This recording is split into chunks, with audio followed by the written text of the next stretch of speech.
Oh, that's loud.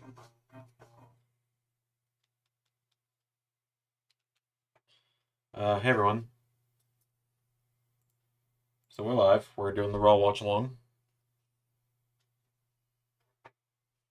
We'll do a couple matches at the end of the show as well. Quite honestly, don't really have much to say to start us off tonight.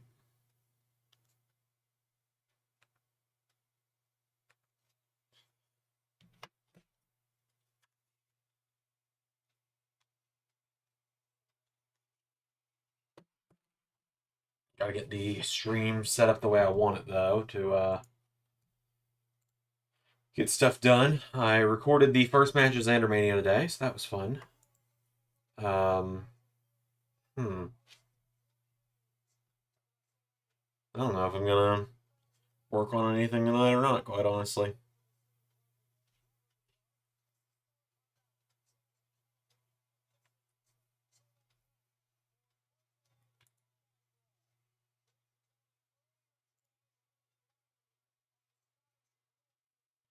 Gotta get the posts made that I'm live though, so let's get that handled.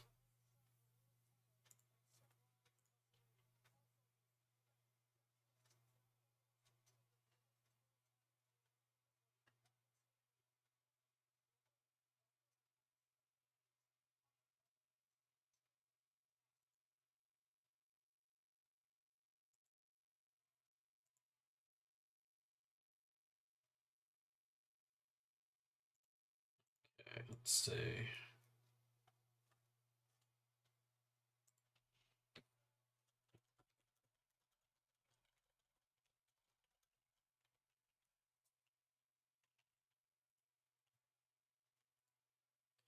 Get all the posts made.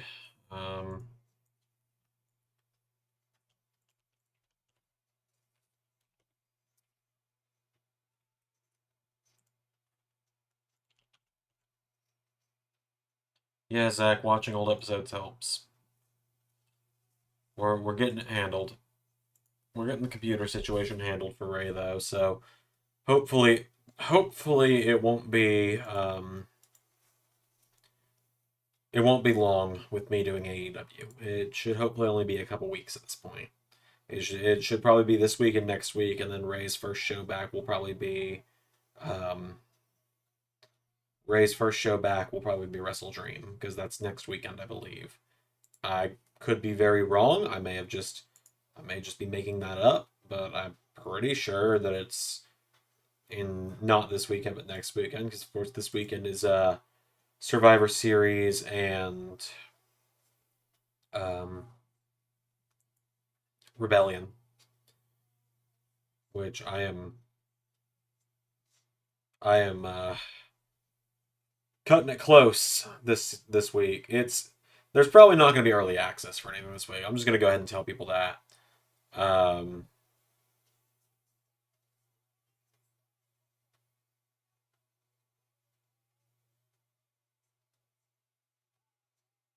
but yeah, for those that are wondering, those that are like, well, I'm a member, so when is early access for this going to be out this week? It's probably just not going to happen this week because I went from yesterday of I've only got to record Rebellion and TNA and SmackDown this week, and that's 3 videos across 5 days to add AEW for the next couple weeks into that list, among other stuff. Um, but yeah, it's just I'm not gonna get too into it. It's been a rough couple days. I don't want to get into it. I will not get into it. Uh, but yeah, so that's where we're at right now.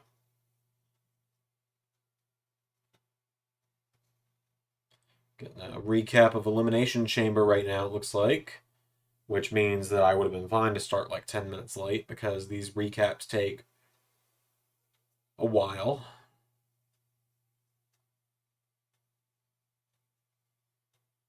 Elimination Chamber was fun. It was just early. Oh, and Dom is starting the show, I guess. Why not? I'm now sitting here debating if I go and get these renders for ARW and stuff done because I don't really have much energy to do much today. I've recorded one thing today. I recorded one match today. That was all I could. That was all I could handle. Um, Considered calling off the stream tonight.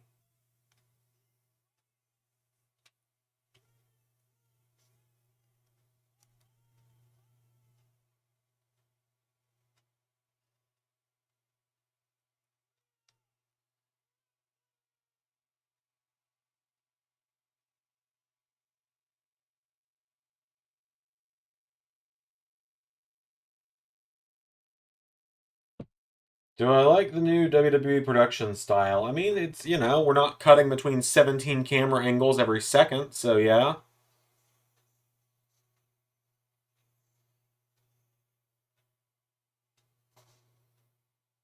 It's a nice change.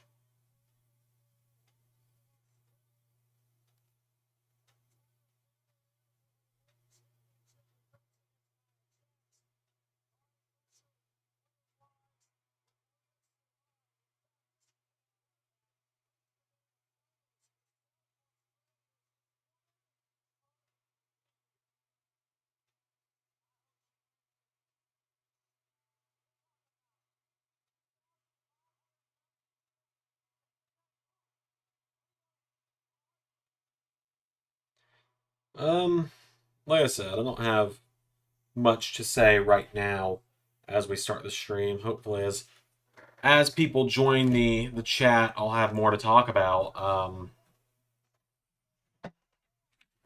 chair around a little bit here. Really excited for Rhea versus Becky, though. That's gonna be fun. I was considering streaming on the couch tonight, but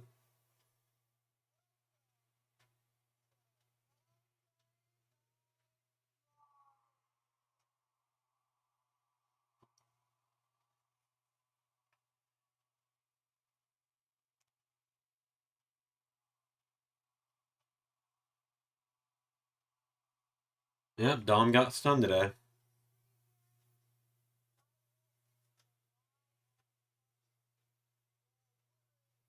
Also, I'll probably make an announcement about it tomorrow. Anyway, the women's tag title match for Roadblock is going to be delayed. So the women's tag title match, Damage Control versus Scarlett and Shotzi, it's getting pushed off to next Tuesday, the final NXT of 2K23 before we move to 24. It's getting pushed to that because I didn't have time to record it. I got home. I spent 30 minutes having to fix something with my car. And then by the time I got the computer booted up and everything else, I had time to record one match, and I had time to record one match, and if I had tried to switch save files to the main universe to do that match instead, I wouldn't have had time to do any match. So, long story short, the women's tag title match for tomorrow is getting delayed by a week. It's fine, it'll still happen, just having to delay it a week, because that's just how life is right now.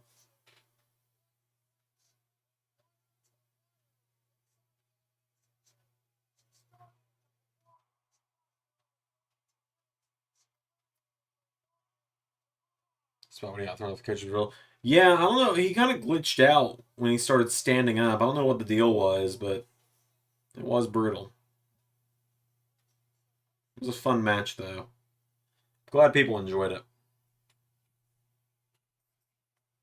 Yeah, we're doing the other side of the tournament today. The other side of the first round of the tournament for the stuff. I do want to thank everyone that's been leaving kind and supportive words on our post about Ray's house getting broken into. Like I said, we've ordered a new computer for Ray. It's taking a bit of a hit on the finances of both of us to do so, but we got to get him back in shape to do stuff. Wasn't expecting a cage match on Raw at all. Well,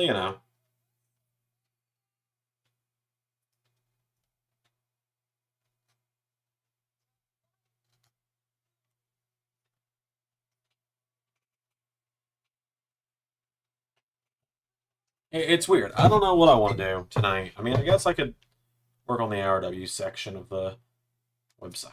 God, come on now. We're 10 minutes into the stream. It's too early into the stream for the webcam to lose focus like this. I don't have the mental fortitude to deal with it doing this today either. I am a stub toe away from a mental breakdown this week, and it's only Monday night. You give it something to focus on. There we go. I don't know why the handle of my scissors fixed it, but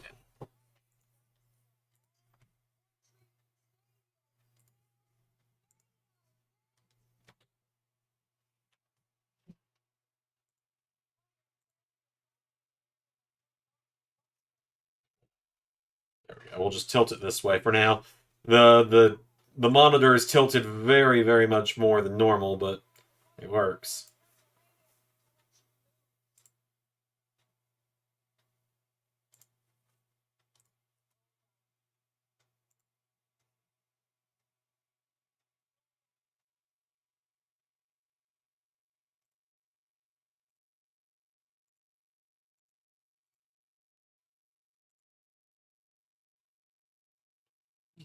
You what now? What the hell did she just call him?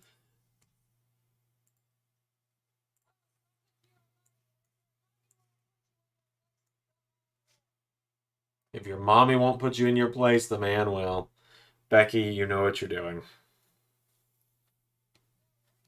I'm not on StreamYard tonight either, so the normal like royalties and police clips and stuff aren't gonna play. Um, for obvious reasons, because Ray is obviously not going to be able to join me tonight for pretty obvious reasons. All right, what are we gonna do to get you to look less hairy? Uh, yeah, no, the beard only goes if we hit 10,000 subs, and I have to do the Rhea cosplay. The beard stays. The hair, we're growing it out.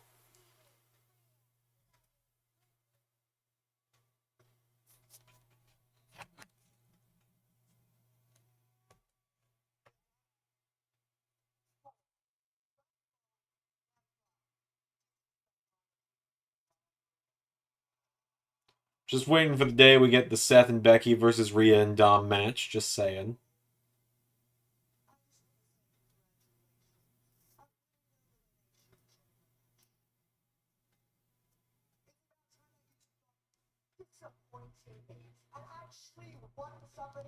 I see that Bronson was supposed to get a title shot against Seth if Rollins was injured. Well, it was a mix of that and Bronson's child being born. But yeah, I saw that. Sucks that we don't get to see that match yet, but you know, at the same time, I totally get it.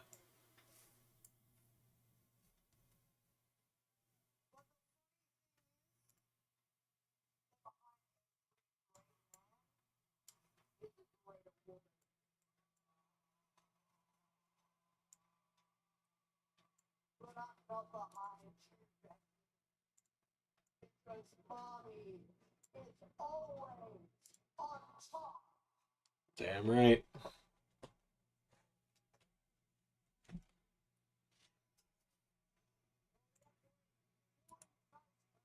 Becky and Rhea is going to be fun at WrestleMania. I am really looking forward to that. Like, my two favorites, teenage me's crush versus adult me's crush. It's going to be great.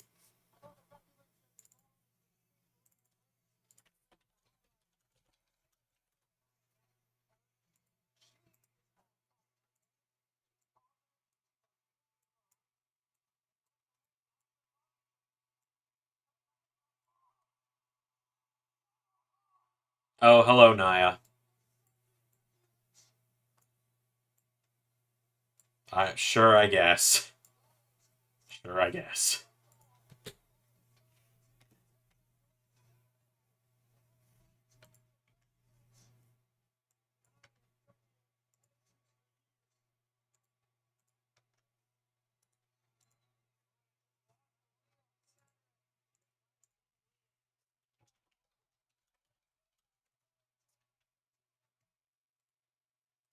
Not particularly.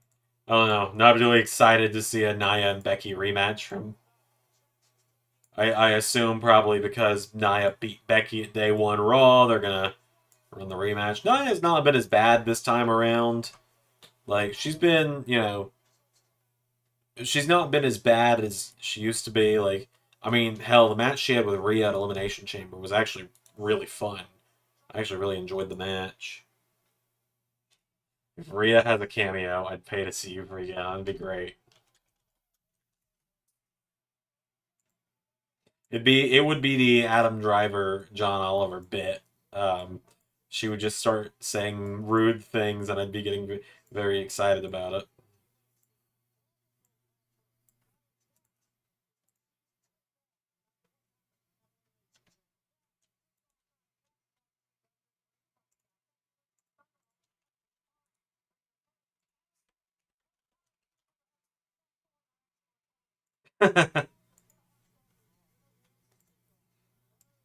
Pat, just first time Adam Pearce has ever had a successful interaction on television. That's fantastic.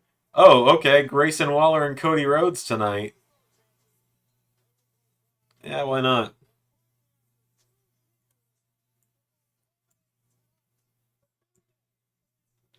After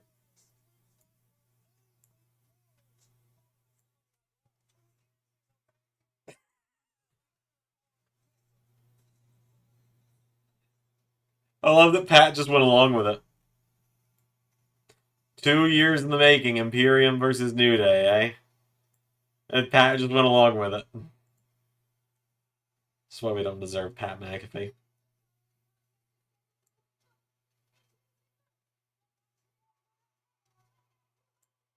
But yeah, good news, everyone. The first match of Zander Mania 2024 has officially been recorded, which is pretty exciting. The Quizmaster and Triton Apprentice locked inside Hell in a Cell for the LSWF US title.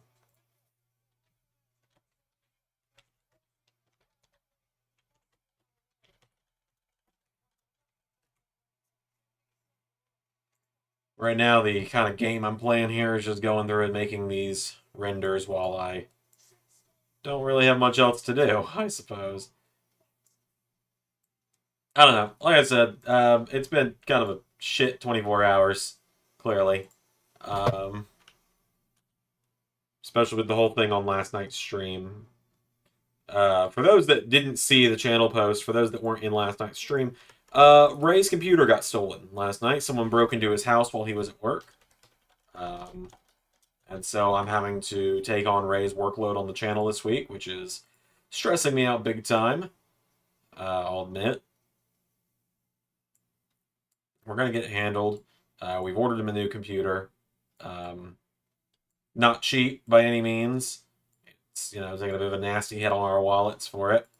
But the computer is going to get shipped to me, first of all, just to avoid it getting porch pirated off Ray's house. Um, and it's actually being sent to my old house, which is in a lot more of a secure place, because I'm going to be at my old house this weekend visiting family, and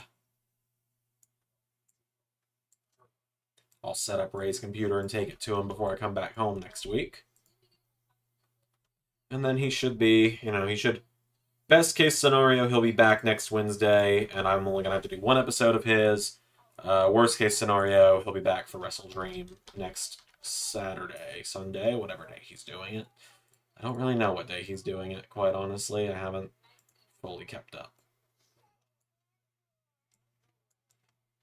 Because I quite simply cannot do Wrestle Dream.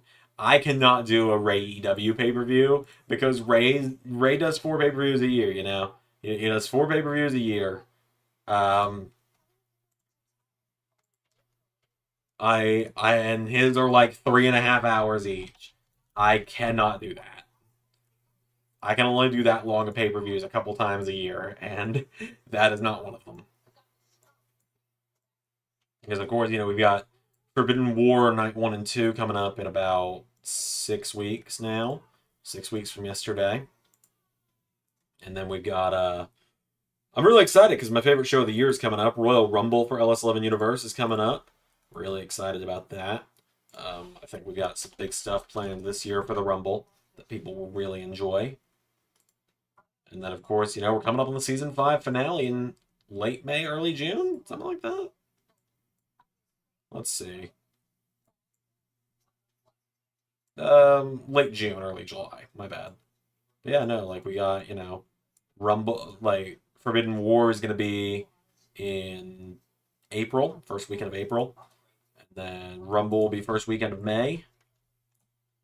Elimination Chamber will start June, and we will finish June with WrestleMania Season 5, which will be the end of an era for LS11 Universe, because after that, we move on to Ray running SmackDown as well as AEW. So my voice will be heard on the channel a lot less every week. I will be only doing Raw, NXT, and TNA for the main series, and of course ARW, LSWF on the Monday streams. So to give you guys kind of a rundown of what that means, it means that like tonight, when LSWF and ARW are back, essentially these streams would technically start at like 7:30 ish, and would start with the premiere of whatever show is that week for LSWF or ARW. So in about 5-6 weeks or so, it'll be the Zandermania after party.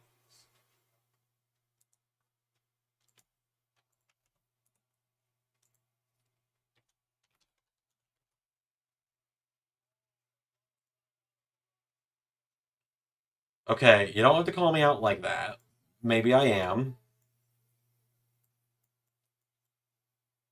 but just because you and most of the community and my therapist and my wife and my parents and my siblings and my best friend that isn't Ray and my boss and my coworkers and my cat and my roommate and everyone else says it doesn't mean it's true.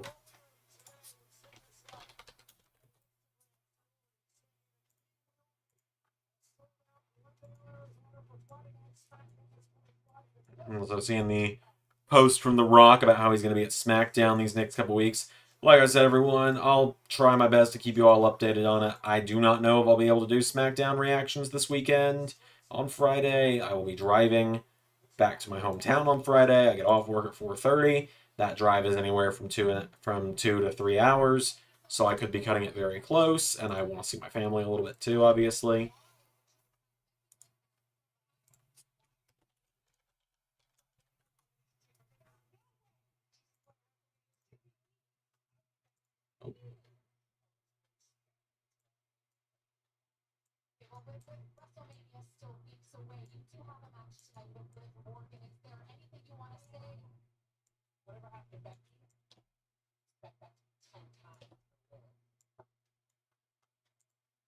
Naya and Liv tonight. All right then.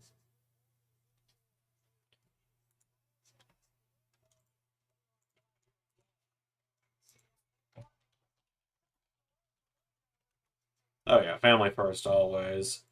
But like that's one of the things that's really sucked about living this far away is I have not seen my family since Christmas. Like I moved, for those that keep everyone informed, like I moved 100 and something miles away to start this job. And like, yeah, I'm making more money than I ever made, which is good because I'm now more broke than I've ever been because of the whole $800 of car repairs that came out in the last week and a half now. It's just been a shit week, like I said. And then the whole computer thing with Ray. Fortunately, Ray's got the Steam cloud like I do, so all of his save data for 2K is uploaded into the cloud. So as soon as I sign in on his account on my computer, I will have his AEW save data, which is good because having that means that I will be able to just jump right in where he would have been. And I've got all of his mods on my computer because who do you think put them on his computer?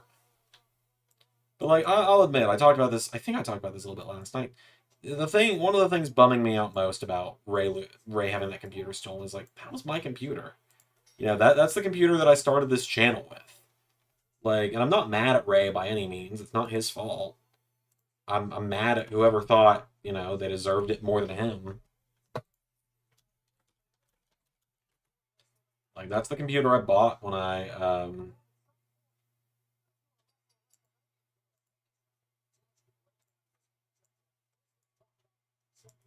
But yeah, so that's just kind of how that's weighing on me a little bit because it's like, man, I bought that computer with like the money I got for college. Um, Zach says, I'm surprised they haven't given Nakamura his heel theme back because he's a heel. Don't know why the heel is extended like that, but probably because the version of his theme with lyrics fucking sucks, quite honestly. I don't think there's really anyone that prefers the version of the song with lyrics. And also, that was the artist, Shinsuke Nakamura. So, and the artist, Shinsuke Nakamura, sucked.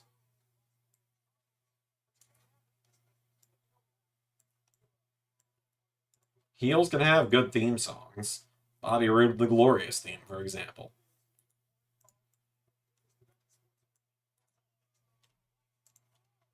You know, before they brought him up to man, before the old bastard brought him, was like, "Oh, you have a theme people like to sing? Well, you're a babyface now, pal." You know, that was kind of the death nail in good old Bobbert's career. Didn't really do anything of substance after that in WWE. I mean, Dirty Dogs had its moments where it was fun. But like as I put it, it was a poor man's 2006 DX with him and Dolph.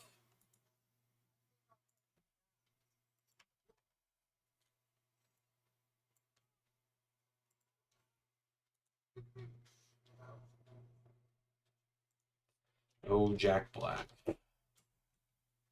Thanks. There you go.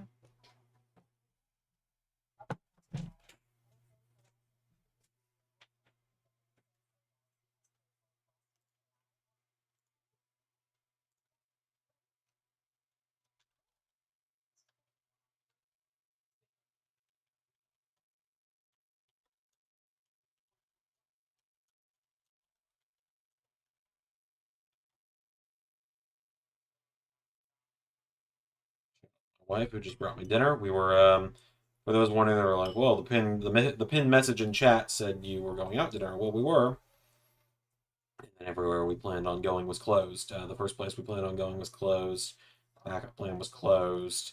And then other than that, it was like drive-throughs, and so I didn't really feel anniversary dinner. So I guess we're having spaghetti. I'm not mad at her, but re-injured your knee again. Well, that sucks.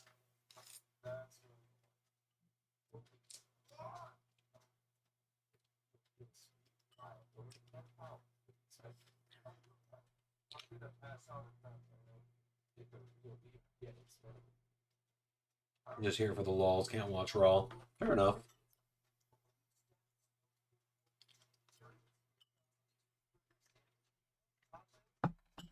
I hardly pay attention to Raw during these streams anyway.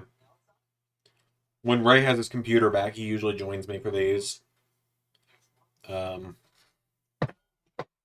and then we're ending the stream with some LSWF content. We gotta finish the first round of the women's mid card title tournament, which we gotta come up with we gotta pick a belt for them. I'm gonna figure that out at some point this week. Originally, it was gonna be the LSWF Diamond Division Championship. Um,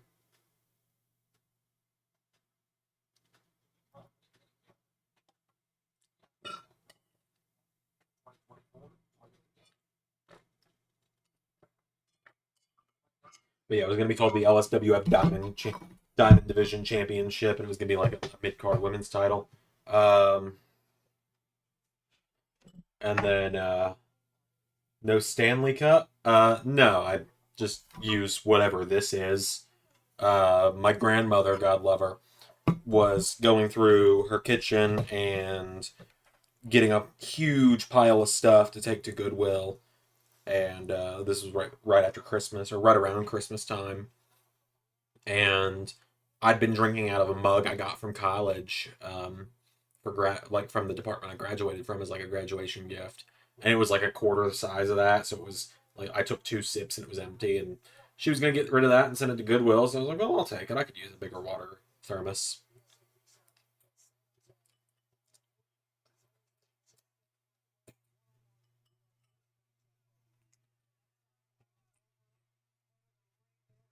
Hmm.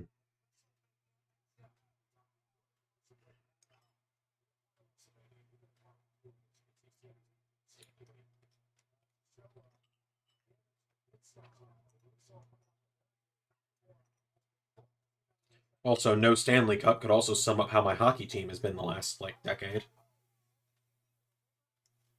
We made it to the finals, like, we made it to the finals of Stanley Cup in, like, 2012, 2013, something like that, and have not been back since. JT is definitely not in the chat right now. Well, that sucks. It's a shame that Jason Titus is not in the chat. That really sucks. It's someone completely different. That sucks because JT is so cool. I mean, now that he's not here, we can talk. We can talk mad crap about him. Like that JT guy is so strange. Like he's so weird. Like, and I hear I can't. I genuinely cannot be mean about someone like when it comes to, especially like when it's people who have supported us for so long. Like everyone in the chat right now, Zach, Carol, JT, everyone. Like I cannot bring myself to be rude or mean, even in a joking manner, to people, but like that, because it's like I couldn't do this without you guys. I wouldn't have the confidence to sit here and eat fucking spaghetti on a Monday night while watching Raw.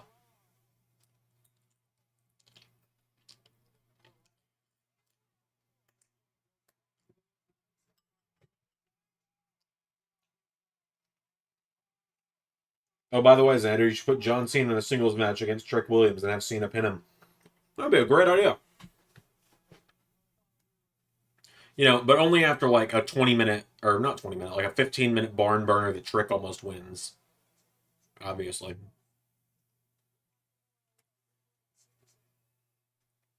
Because, gotta build the new talent just a little bit.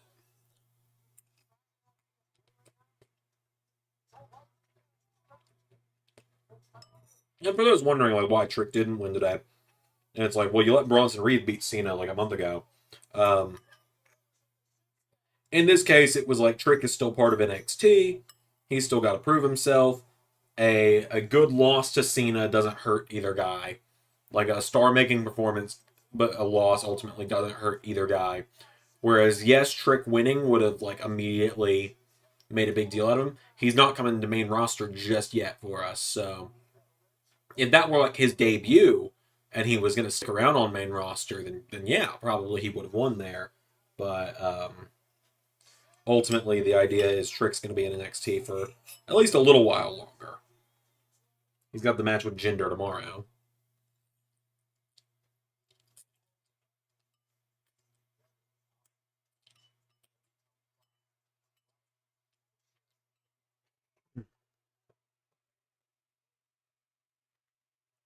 And Bronson is more believable. Well, I wouldn't even say that. I wouldn't say Bronson Reed beating Cena is more believable.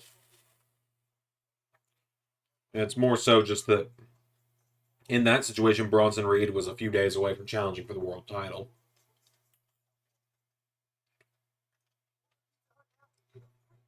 Because I truly believe Trick Williams is future world champion. He's got everything. He's got the look, he's got the charisma, he's got the moves, he's got the in-ring talent. I think Trick Williams will truly be like a world champion one day.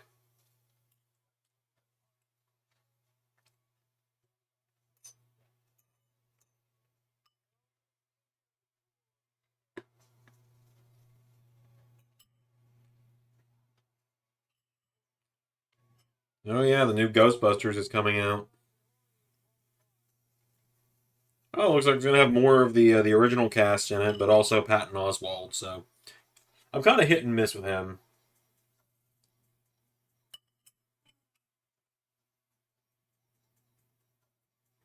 And I believe in anyone but Joe Hendry. Well, damn, that's just mean.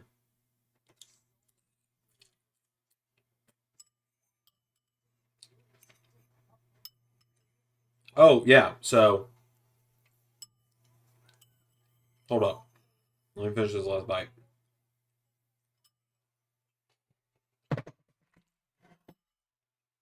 I need to update everyone on the situation from last night at the end of stream.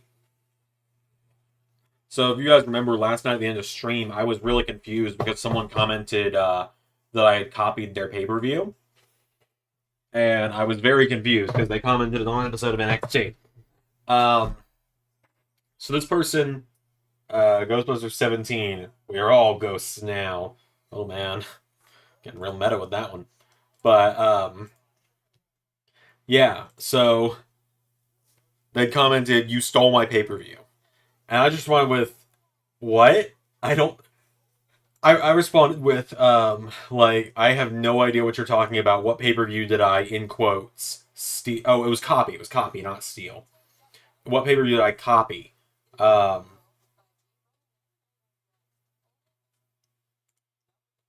and I went to this person's channel and checked because I figured it out finally.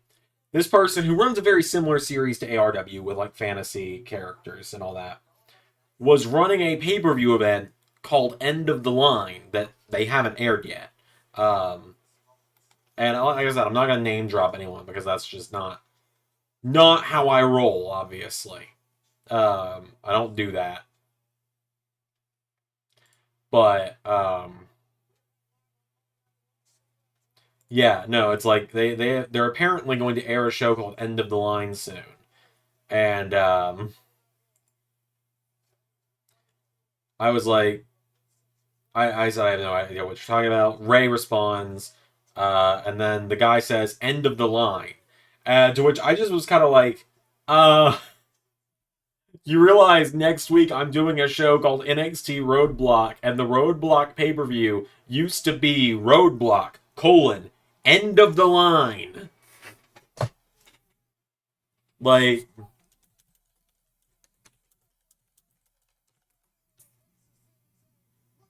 I, I don't feel right. But like, look, literally, Roadblock, and why did it went away? It was there and then it went away. Hey, Pierre. Yeah, no, like, let me see, would this work?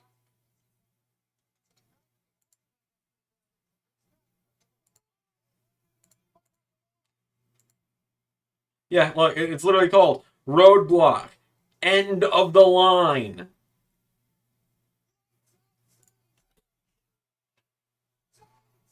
So, I responded with that, and the guy apologized, and it's fine. I'm not mad at him. Like, I don't care enough to be mad about it. Just, I thought it was funny that someone thought, oh, this guy calling an episode of his show, um, End of the Line, is totally ripping me off. Um, like, it's like, if I was scrolling through and I saw that someone else did a wrestling show called Xandermania, then I would actually have a leg to stand on. I know that the UK does a fishing tournament called Xandermania every year because there's a fish called the Xander that is native to the UK. It's got like it's a very piranha style fish. Didn't know that was a thing when I came up with Xandermania, but at this point my Xandermania gets more views and is talked about more, so I win. I,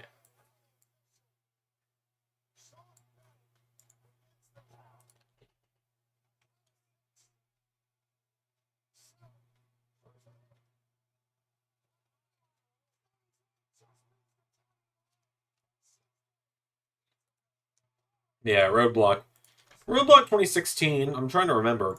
They did two Roadblock events in 2016. They did the one at the start of the year. That was the one that had Dean Ambrose versus Triple H in the main event, where they for some reason thought a good way to get Roman even more over was to tease the idea of Dean Ambrose winning the title. Dean Ambrose, who was getting cheered while Roman was getting booed. But that match was awesome with Triple H and Dean Ambrose. Um, should change it to Carver Mania just to be safe. It's fine. It's been Xander Mania for this long. I will actually be watching it this year, the fantasy one. Oh yeah, this year's Xandermania is going to be fun. I'm really excited about it. 17 matches on Xandermania this year, more than it's ever had. It typically is like between 9 and 11. This year it's 17. That's because it features ARW and LSW, and I think that's a Sami Zayn win. Hell yeah.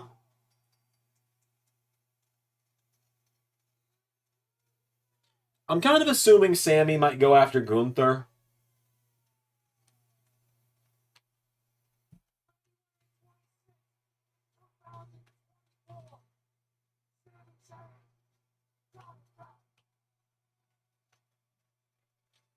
I kind of assume Sammy's gonna be the guy to challenge Gunther at WrestleMania. I don't know. I could be wrong, but like it's not gonna be Jey Uso at this point, which is who I wanted clearly. Um, Personally, I don't really care if it's Chad Gable. I'd be behind Sheamus. I don't know. I was so all in on the Jey and Gunther idea. You know, I think Jey might ultimately be the one to beat Gunther after WrestleMania. Pat looking like a high school gym coach. I used to substitute teach high school. I can confirm. I like Sammy, but he's beyond the mid card. I understand that. I'm just watching for the main event. Oh, Zander Mania, I assume. Yeah. So Zander Mania is gonna be fun.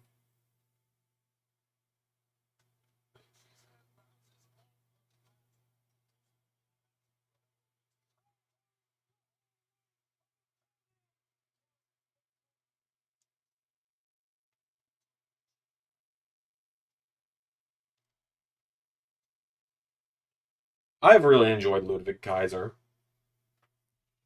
Like, did not expect, a year ago or 2 years ago now when Gunther got called up with him. You never would have made me believe that I would prefer, that I would actually enjoy, at the time, Marcel Barthel, um, and would consider him as, like, I could see if they wanted to build it, they could build to Ludwig versus Gunther for Bash in Berlin. Carol says that she's got to wear her vintage Xandermania shirt. Hell yeah. I haven't gotten any new ones in a long time, and I probably won't either. I've got the ones I've got. I don't wear them that often anymore because I don't do much on screen anymore. And also, the channel I used to wear them to affiliate with, things happened there, and just yeah.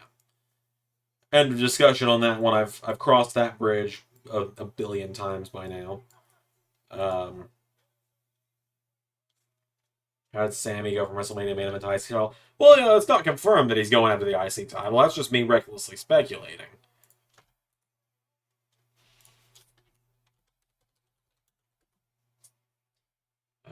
I think Odyssey Jones should beat Gunther just because of his awesome theme song, or just because of his theme song alone. Um, he should probably debut on main roster if he's gonna have a match against Gunther. Yeah, he's been called up for how long now? Like he got called up a year ago almost, and he's still yet to actually debut. I know he was injured when he got called up, but he's clear. I know he did a house show match recently. Kicked down the door. Oh yeah, yeah, yep. He's got a good theme.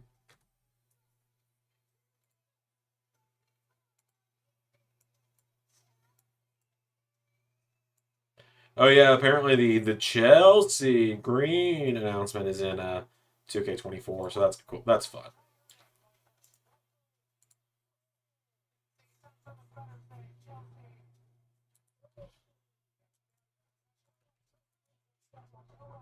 I think he got injured again. I don't think he did. I don't remember hearing anything about that.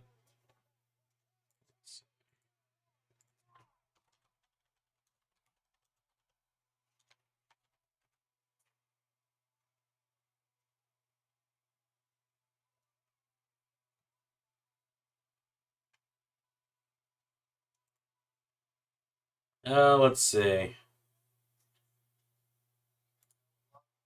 This is from December. I remember reading this. This was from right after I moved. Um, yeah, Ray is correct on that. Anything we get donated for a while is going to go towards paying on Ray's new computer that we financed.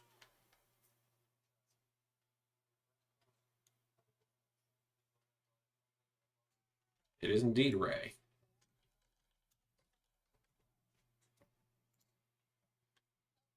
Like I said, Ray typically joins me for Monday night watch alongs, but for obvious reasons, he's not able to tonight.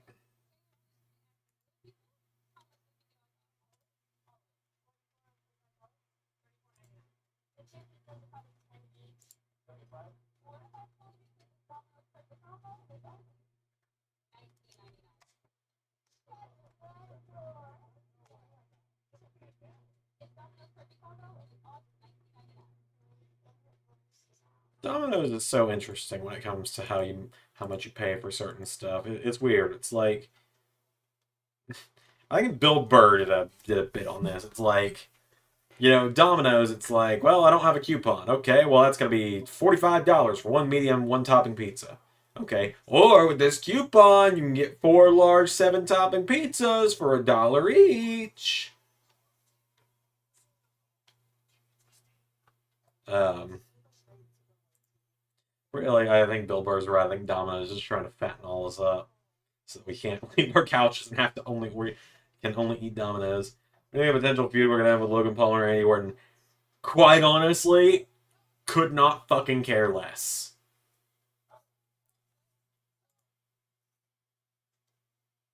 I was excited about the idea of Logan Paul versus LA Knight. Um, was really excited about that idea, and then, you know, it's like one of the few times where I'm actually upset about AJ Styles being involved in something. It's like, I don't care about watching LA Knight beat AJ Styles. Oh, also, I showed this off at 4 a.m. the other day. I put it in the Discord. The LS11 Grand Championship is here. There it is. Doesn't have side plates yet. I'm gonna make side plates for it. Currently, the idea is these plates here are gonna be customized for whoever's got the belt at the time, and then this plate will just have the LS11 logo on it or something. But yeah, there you go. There's the LS11 Grand Championship that Jinder and I will be fighting over in a few weeks' time. So, honestly, my favorite belt I've had made yet. So, it got me somewhat inspired to get the ARW World title remade at some point. Because, like, I like the silver ARW title, but, like, now with LSWF and the LS11 Grand title, it's like, not the championship interground. My brother in Christ, I just bought the belt. No. If I want a crown, I'll get a crown. But yeah, no, it's like, having the LSWF title be gold, having the LS11 Grand title be gold,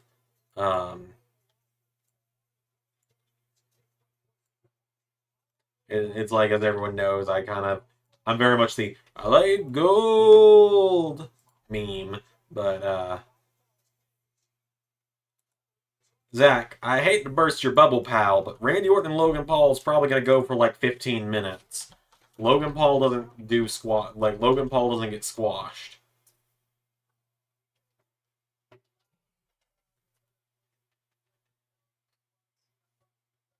Wait, hold up. CM Punk is gonna be. Hold up. No, no, no, hold up. Back it up. Roll it back.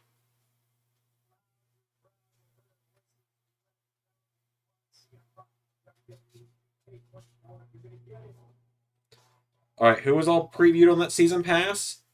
Okay, so the season pass preview has Carlito, Pat McAfee, Lex Luger, Mr. Perfect, Jade Cargill. I think that's Post Malone. I don't care enough to ask.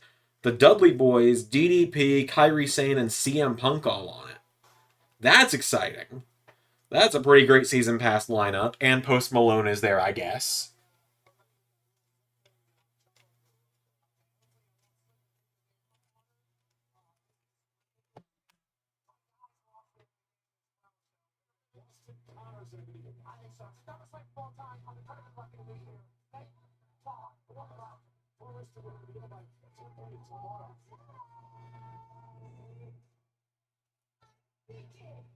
Can't wait for CM Punk to be the July DLC pack, by the way.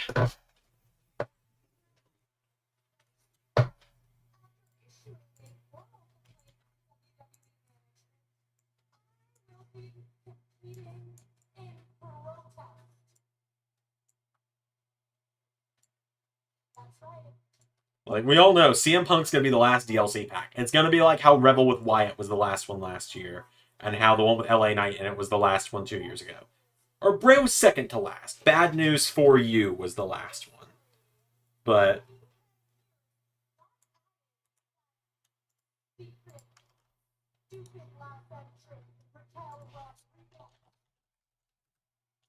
like, who's ready for CM Punk to be the last fucking DLC character?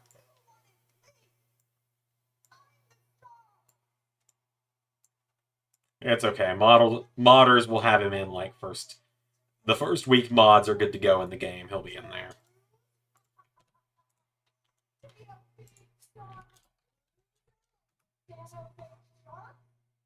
Oh boy, sports team heat.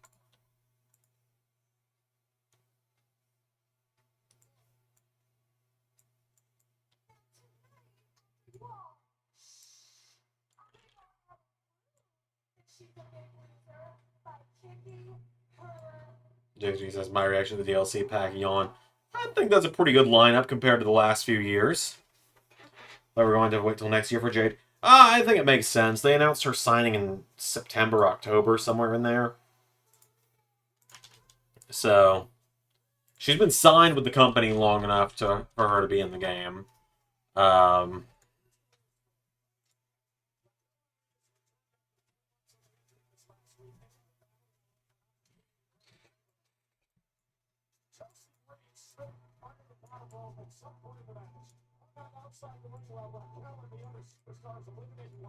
Yeah, I'm not shocked Jade's in the game. I think that was someone that was rumored for it anyway. Wouldn't be shocked to see Lexus King get in the game through DLC as well, just because he's been around and he's been in NXT for a while. Like he showed up in NXT like October, something like that. Maybe even before then. I don't know. Some point when I was, some point right after I moved. I don't know how much, or moved the first time. So I've moved way too many times. I'm so tired of moving.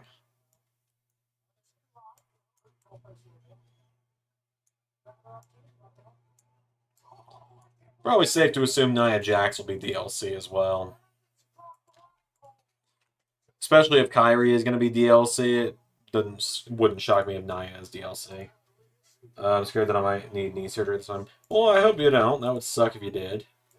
Knee surgery sucks from what I've been told by family and friends that have had to have it.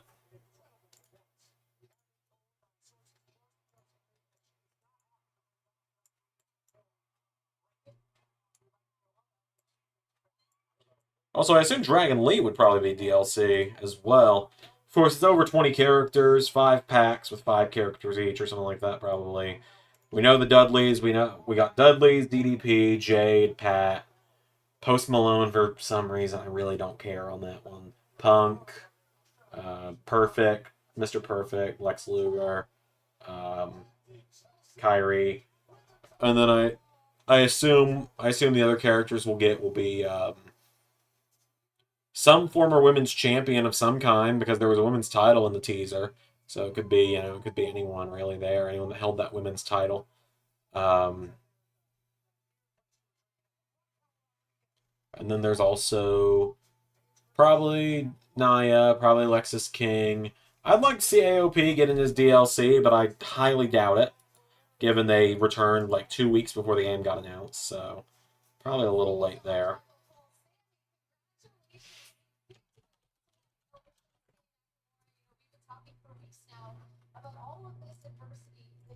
Doing the just getting the renders made of the people I took screenshots of last night at this point. Does Obafemi have a chance? Probably not. I don't think he'll be in. Odyssey Jones could be DLC, though. Just thinking about that because they're tag partners in OS 11.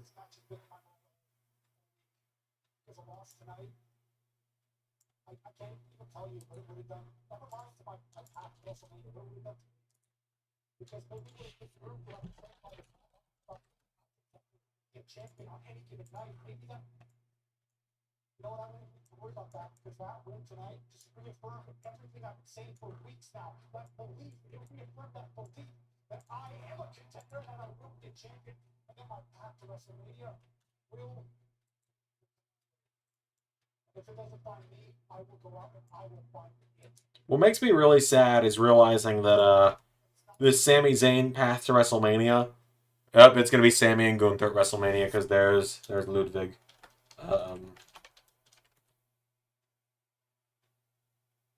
WrestleMania does get closer and closer. It's almost here. But yeah, it's probably Sami Gunther because Imperium just walked by.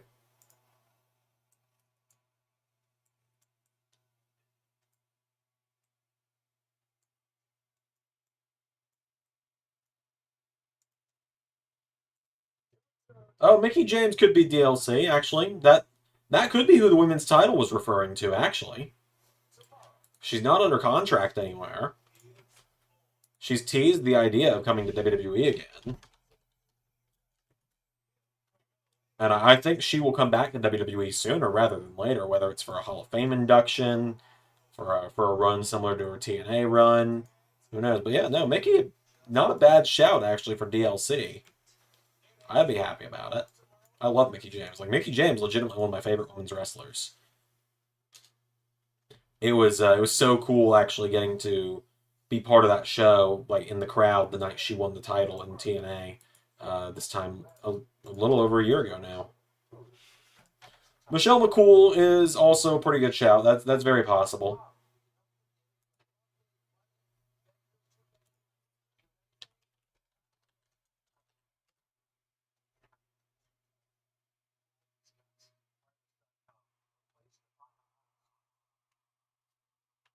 Yeah, Michelle McCool is a good shout there. I'm hopeful it's Mickey just because I prefer Mickey James. Um, but yeah, so got a hell of a week ahead of me still. I gotta tomorrow. I've got to do Ray EW, which how what am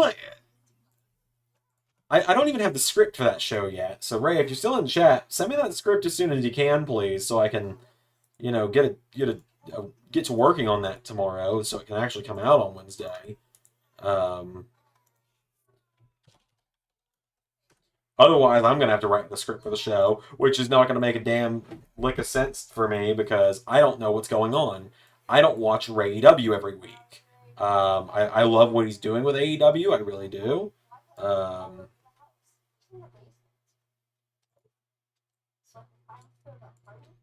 like I like what Ray is doing with AEW. I don't have the time to watch it every week though. Like Ray ultimately admits he doesn't have time to watch all the shows I do either.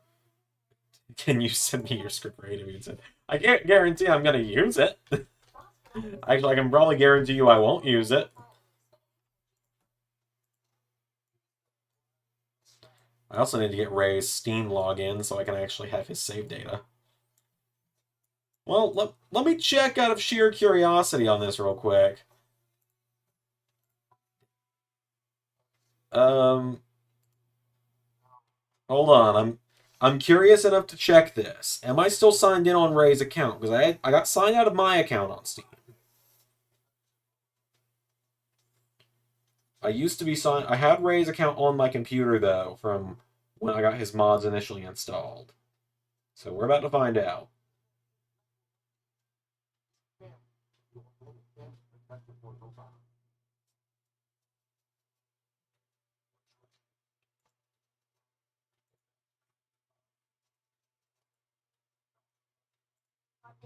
We're about to find out. All right, let's see. I'm gonna try here. Open up Steam.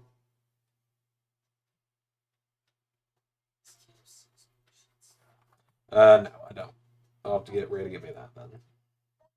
I used to have it. Actually, I can probably go find it now that I think about it. I think he sent it to me in a DM.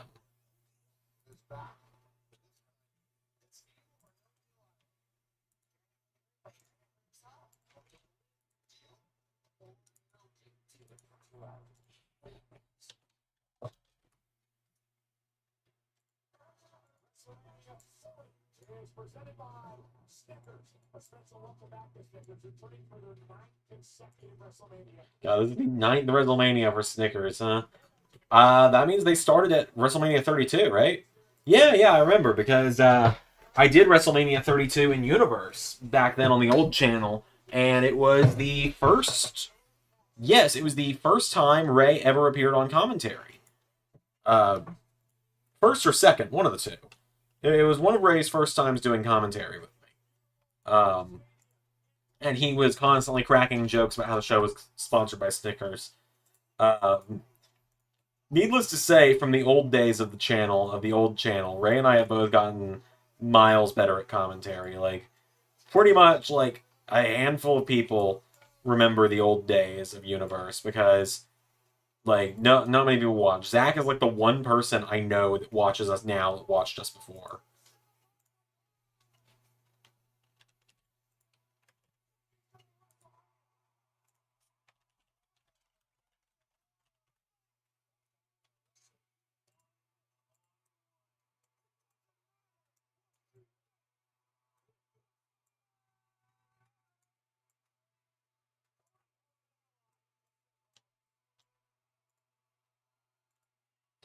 I swear, I know people are like, some people are trying to manifest it for some reason. Some people are like pitching the idea for some reason.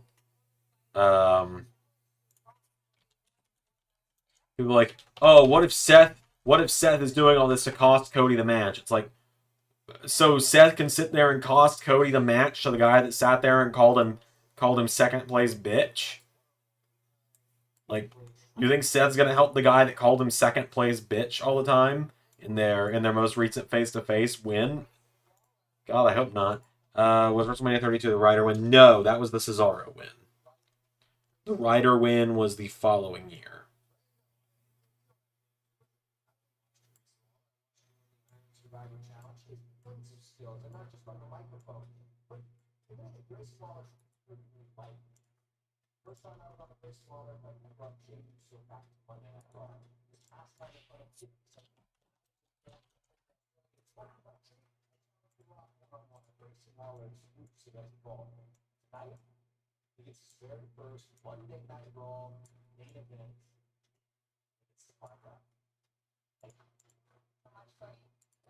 Is Solo gonna cost Cody a match to Grayson Waller? I'm not saying it should happen. I'm saying it would be big for Grayson Waller though.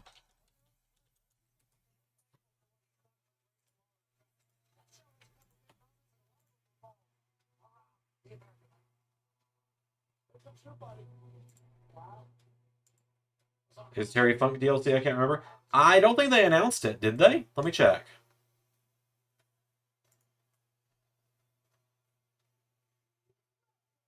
Wait, they got DLC coming out all the way in September?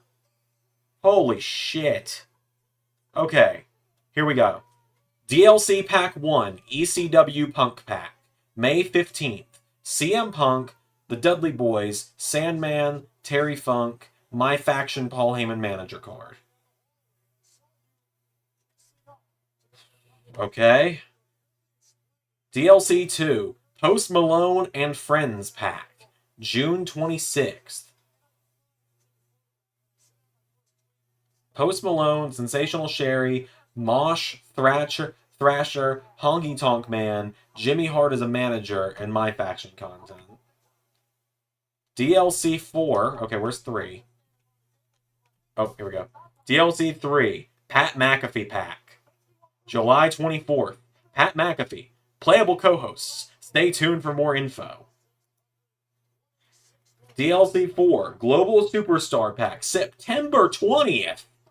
Jade Cargill, Nia Jax, Michelle McCool, Carlito, Kairi Sane, Lyra Valkyria, Dragon Lee. DLC 5. Fucking November? DDP. Like, comes out on my wife's birthday, or November 13th.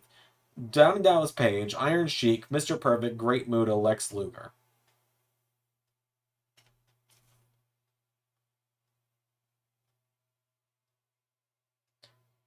I'm glad Punk is in the first pack. However, fucking November?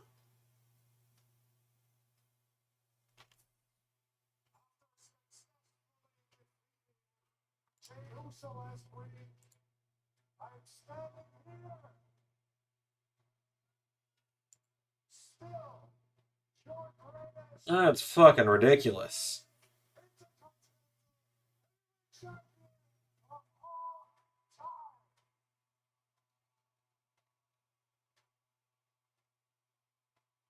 Yeah, thank God for mods, because like you're telling me, September is when I get people who are in like at this point. I'm looking at I'm looking at the DLC.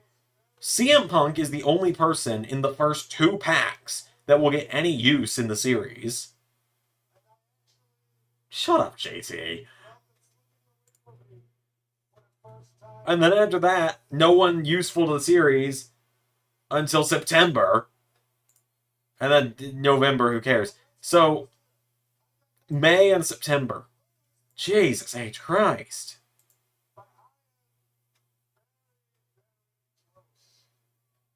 The nice thing about having Bubba Ray in the game is going to be they'll give me Bully Ray for TNA Universe.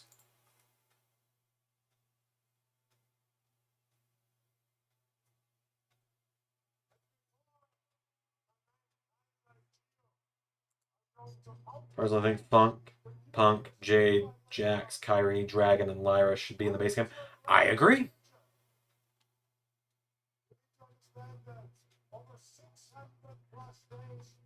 That is just.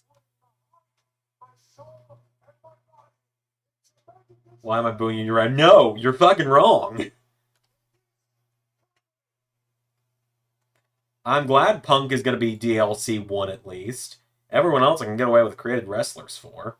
But geez, Punk for, 2 months before we get our first DLC pack.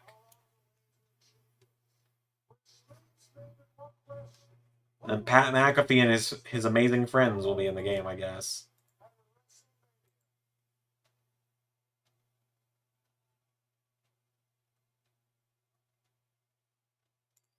I was not prepared for that.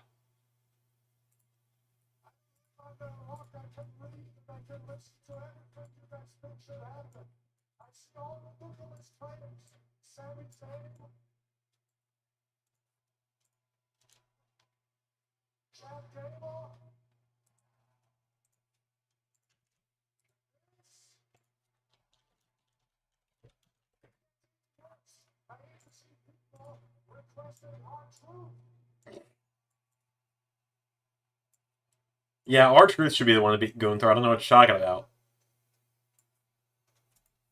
Okay, Judgment Day is coming out to confront Gunther. Okay, hold up. Hold up a minute, actually. Hold on a minute. If you want Gunther to defend, in a situation where it's like he's the best Intercontinental Champion of all time, let's stack the odds against him for the first time ever.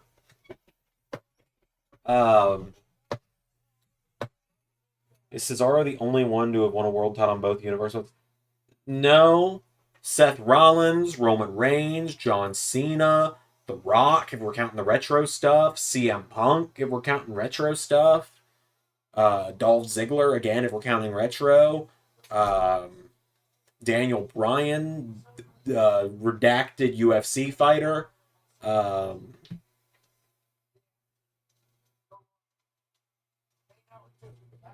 and that's just coming off the top of my head here. God, who else? Barrett, because we're counting DLC there. Edge. Yeah, Edge. Samoa Joe, if we count the TNA title. No, there were plenty of people who won it in both. Okay, but where I was going with that. You want to stack the odds against Gunther? Fuck it. Gunther, Sammy, Gable, one member of Judgment Day, Dom maybe, Sheamus. Give him everyone.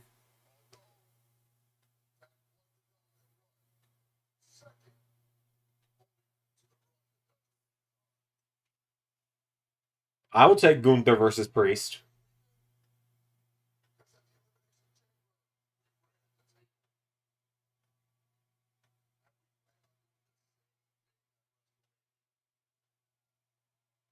Then hell, have Judgment Day defend against. Yeah, Judgment Day won the IC title. Hire a Sonic fanfiction writer. I already write for the channel. What are you talking about?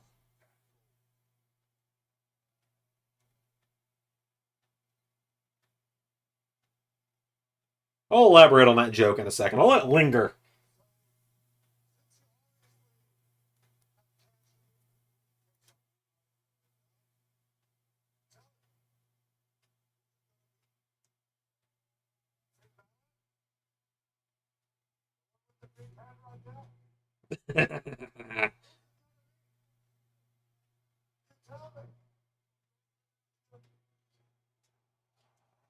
Gunther, it's like looking in a smaller mirror at it's like looking at a smaller, uglier version of yourself. Put Gunther in a traditional IC title ladder match. It's out of his element, but he can make it work. I agree. Why am I not surprised? Okay, let me elaborate on that joke. I got into YouTube doing Sonic the Hedgehog stop motion.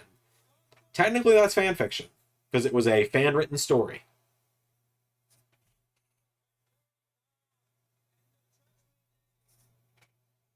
Yeah, fuck it. Ladder match. If we're apparently getting Randy versus Logan one-on-one, fuck it. IC title ladder match. Gunther, Dom, Sammy, Gable, Sheamus if he's healed up.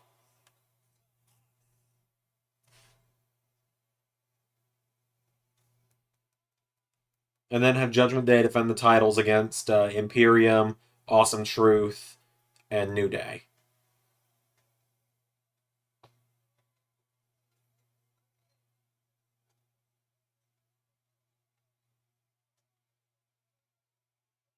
Or put Priest in there and have Priest sub in Dom or the guy with the big head to team with Balor. Cena would be cool if he's clear, if he's got his schedule cleared up. The idea of Cena going for the Grand Slam, that could be fun. That's like the one story that's still yet to be told with him. Hey yo, Priest. You know what? Priest might be the one going after Gunther at Mania. I'd be down for it.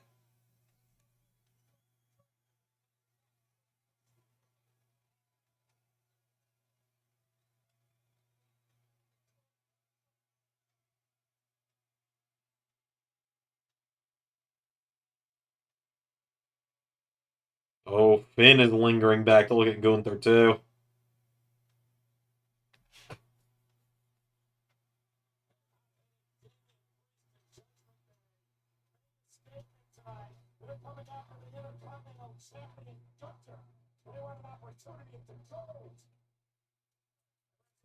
I should go after Priest at WrestleMania. Maybe I should.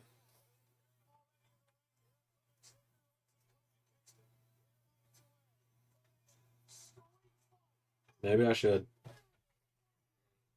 Do you think the KO Logan Paul fight at the press conference on the Chamber was no? It was to build up where KO like threw the pod open as soon as he could. They wouldn't have aired it if it was legit, Zach. I know you like to think there's a lot of drama going on backstage involving Logan Paul, CM Punk, everything. I guarantee you the backstage scene in WWE is a lot better scripted out than the AEW one where everything seems to just fall apart all the time.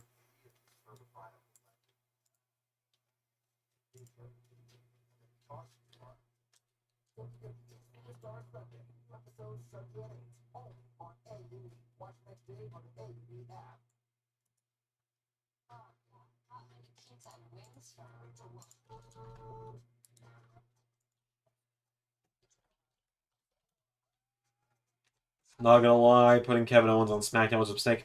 I might have to agree with you. I think it should have been someone else traded to SmackDown instead of him. I don't know who.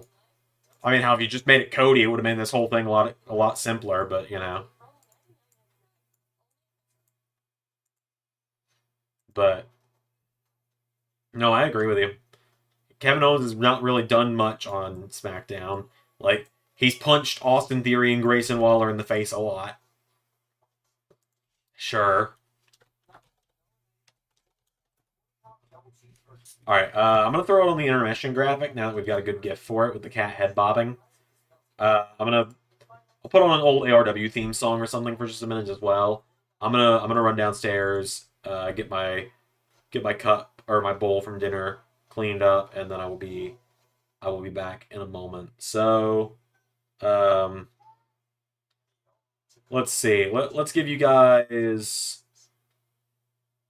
Waluigi's or Wario. Let's give you Waluigi's ARW theme.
So it looks like they just teased adding Andrade to that IC title picture too.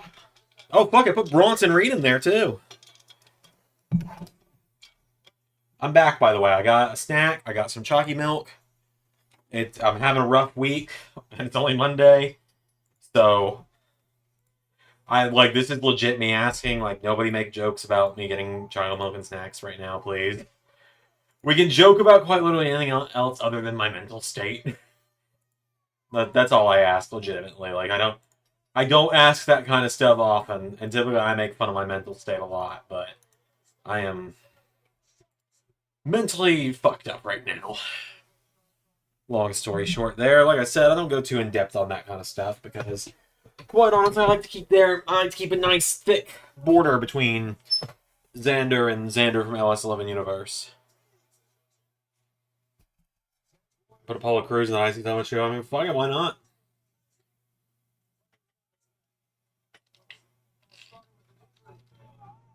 I love you guys too.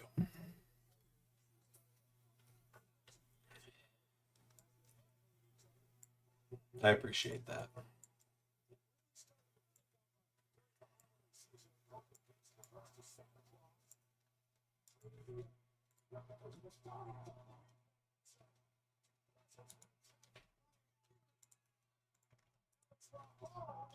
Oh man, it's only 9:20, so we still got a little while before we go into any matches.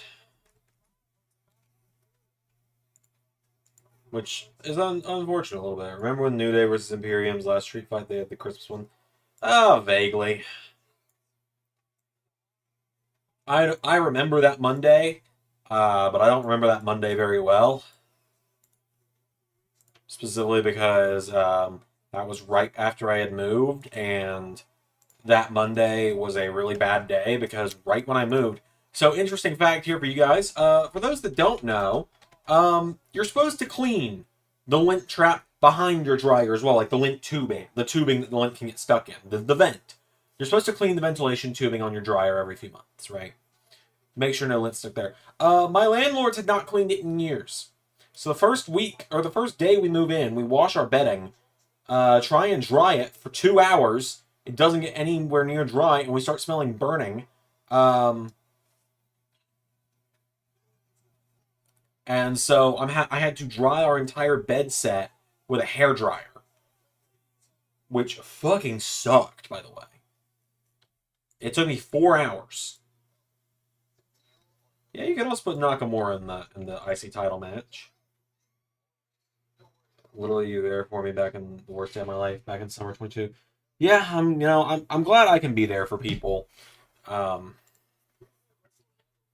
been in rough situations a lot in my life, and having YouTube as an escape has always helped me as well. And unfortunately, a lot of the YouTubers I used to use as an escape have had various situations come out about them that have turned me away from them, and I won't get into that because this is not the time nor place for me to get into that, but I just, yeah, shit happens, man, and life is not fair in a lot of situations.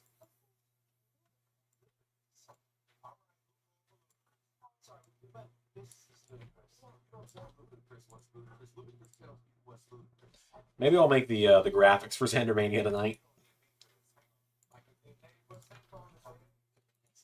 I'm really excited about Xandermania. So for those that don't remember the full card, I'll read out the full card here in a second. I accidentally didn't add the number that render was.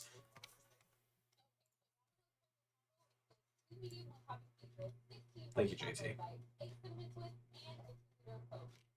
Yeah, no. Maybe one day I'll tell more of my life story on YouTube, but just trust me when I say that life's not always been easy for me.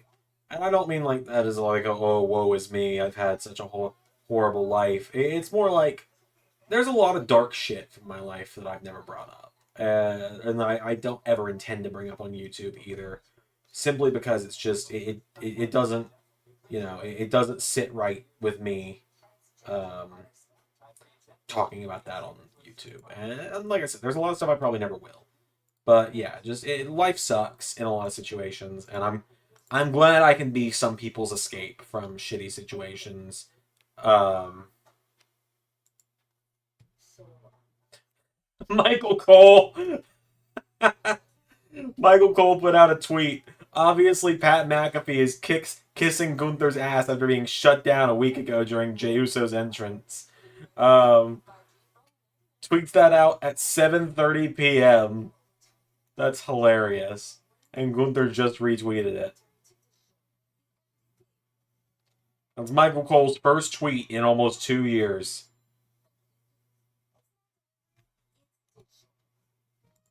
We need more sassy Michael Cole on Twitter.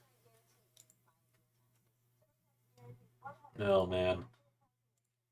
Oh, right, Xandermania card. That's where I was going with that, and I got distracted because I had some bad memories come up.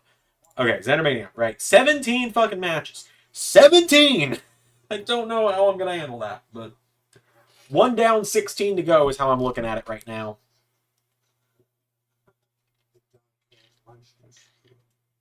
Maybe I'll work on the graphics for it tonight. Oh, I'm perking back up a little bit. So, currently, the Xandermania card is as follows. Box office Brady Baxter versus Blue Cane for the Alaska Heavyweight Championship. Black Cat and Catwoman defend the ARW Women's Tag Team titles against Katana and Jade. The finals of the LSWF Mid-Card Women's Title Tournament. Again, we're still figuring out what the belt's going to be. Luigi and Daisy versus either Jesse and James or Gambit and Rogue for the ARW King and Queen of the Reality Championships. DJ Danger, Colton Scribner, and Shinobi in a triple threat number 1 contenders match, the LSWF World Title. Spider-Man versus Homer Simpson versus Sephiroth versus Homelander versus Bane versus Arnold versus Bowser versus Little Mac in the Multiverse Ladder Match Championship match. The Nanny and Bo Memorial Battle Royals. The Bo Memorial Battle Royal, a men's battle royal for LSWF. Winner gets a US or Internet title match the following day at the after party. Nanny Battle Royal, ARW Women's title match the next day. It's for the women of ARW. Chaos Challenge, a timely Waw for the LSWF tag titles. Shaq versus Ray. Triton defends the LSWF US title against Quizmaster inside Hell in a Cell. The LSWF Trios titles on the line as What's the Status leads 2 of his masked minions against the gang. The ARW Tag Team title gauntlet, which I will announce all the competitors of tonight. Power Girl versus Laura Croft for the ARW Women's title. Elizabeth Bell versus Emily Everett for the LSWF Women's title. Matt Cardona, Adrian Nova, Arnold Zanzenegger in a triple threat winner-take-all for the ARW World title, LSWF World title, LSWF Internet title, Los Angeles Wrestling World Heavyweight title, and Matt Cardona's Internet Championship. And of course, the main event, we all know it, we're all excited, me and Jinder, for that big, beautiful LS11 Grand Championship. Is this as big as WrestleMania Season 3? I believe it is more matches than WrestleMania Season 3. Yep, I will announce all, how many teams? 1, 2, 3, 4, 5, 6. I will announce all 6 teams for the Tag Team Gauntlet tonight. Once I've got these renders made, I can make the graphic.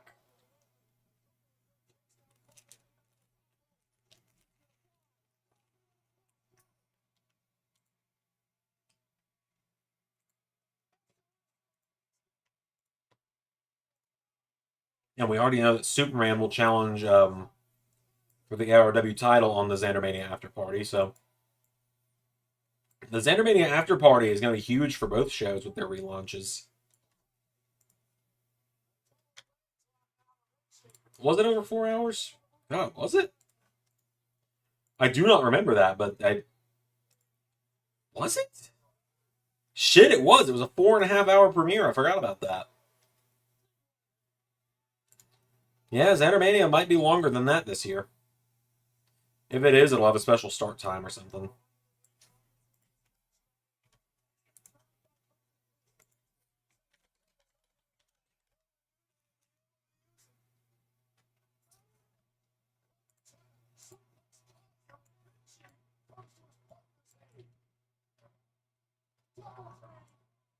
I think WrestleMania Season 3 is still my favorite one. Add Fortnite to ARW.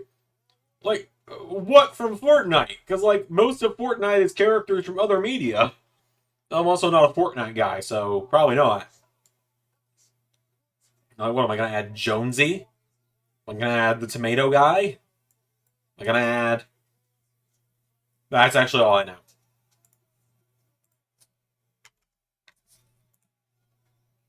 I only know who Jonesy is because people were joking that he should be in Smash Brothers.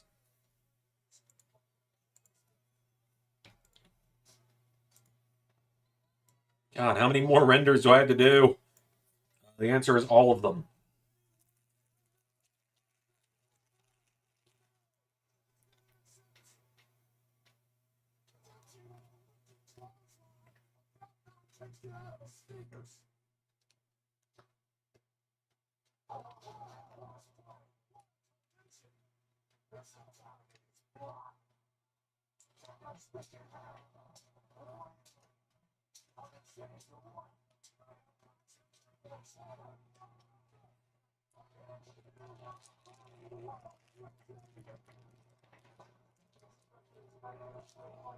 So it would actually have to be the after parties, after parties, after parties, JT, because the Xandermania after party is going to be for LSWF.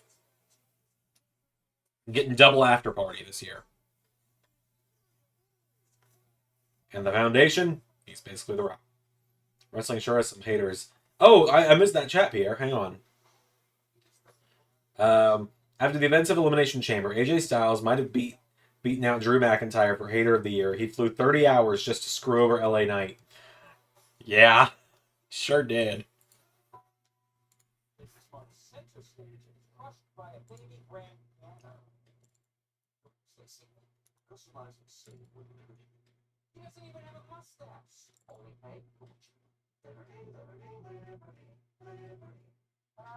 And then add Mustafa Ali because he's basically one of the opponents. Ali's in LS11 TNI right now, so we're good. Ali's already covered.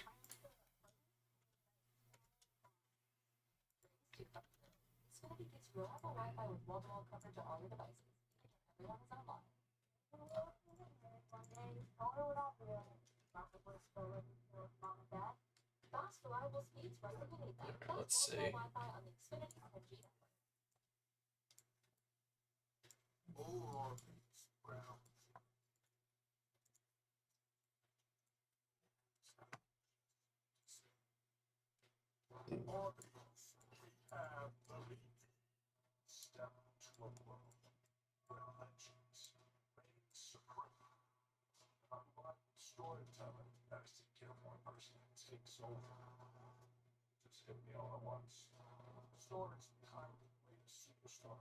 Randy Orton doing the voiceover for the WWE documentaries.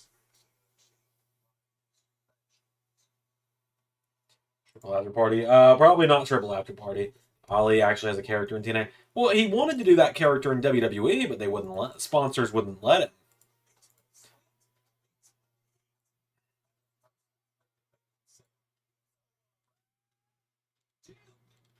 JT, I'm not adding any like real wrestlers to the fantasy and fan series.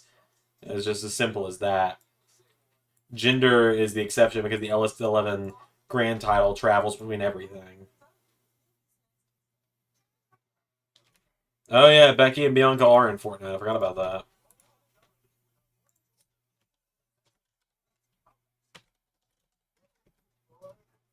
Yeah, no, I'm not adding any real wrestlers. The closest I get is like when I add John Cena as Peacemaker, if I did that for ARW.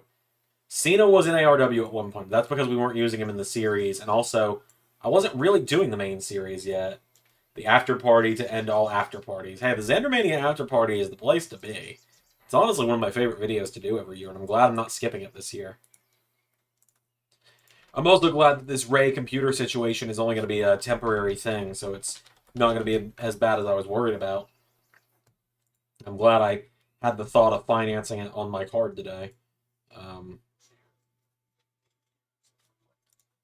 many characters do I have to do? God, that's so many. I'm not going to be able to get this done before 11 o'clock. We'll hope so. Hope for the best, prepare for the worst.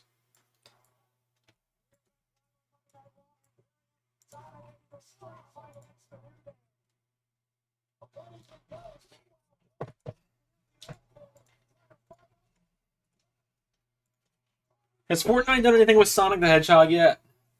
Genuinely curious. Not a Fortnite guy, so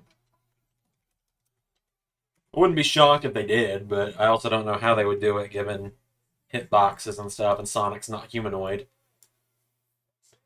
When and what episode did my feud with Gender start? So you can watch the whole episode. I believe it's the Raw after Elimination Chamber Season 1. I believe it's the episode where Undertaker returns. I'm not 100% sure. Let's see.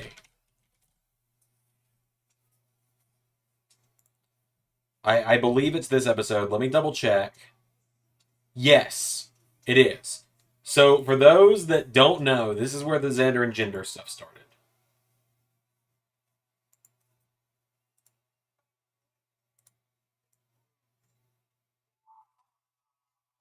Here we go. This is where it all began.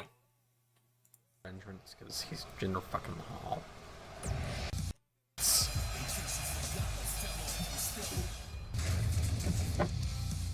Give Jinder the jobber entrance, because he's Jinder fucking Mahal. Jinder the jobber entrance, because he's Jinder fucking Mahal. I don't know if subtitles got it all, but here it is. Give Jinder the jobber entrance, because he's Jinder fucking Mahal. So it's saying gender instead of gender, but there it is. Give Jinder the jobber entrance because he's Jinder fucking Mahal. That's where it started. 2K19, episode 135.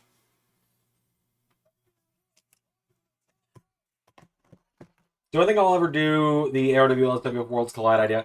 Probably not, honestly. It just doesn't fit very well, like, having these people who are meant to be real wrestlers face off against these godlike beings. I kind of talked about this before. Originally, the series were going to merge with this relaunch, but I decided not to. Well, to answer that, they'd probably add him in by giving him a Fortnite original buff that would fit him into the lore of the game. So, like what they did with Peter Griffin, right? Where they made him super buff. Probably in the Imagine order.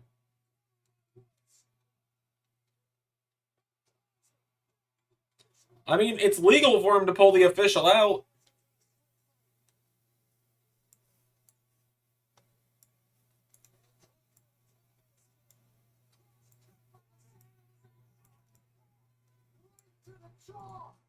New Day is wearing the local sports team jersey, so I assume they're probably winning this. I would prefer an Imperium win because, quite honestly, New Day is doing nothing for me right now.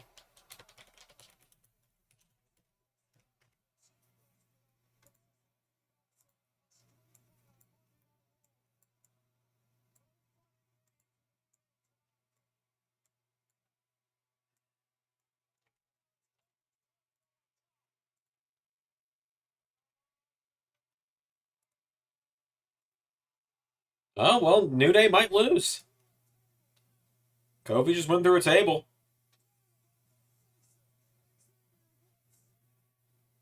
Jesus!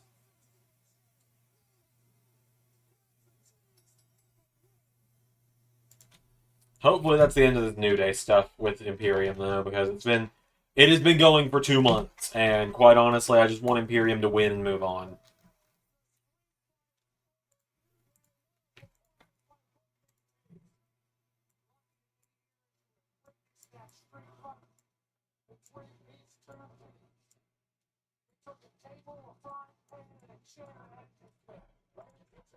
If I could put buff Peter Griffin in ARW, I might. I think there's a mod for it now, but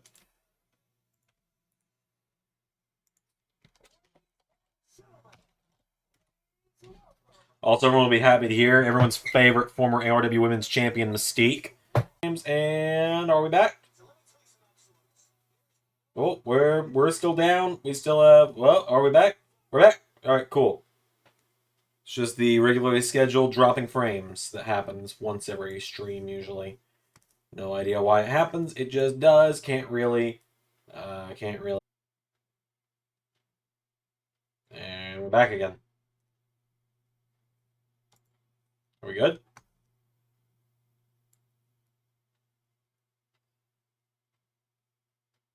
We good? YouTube. We good? Um,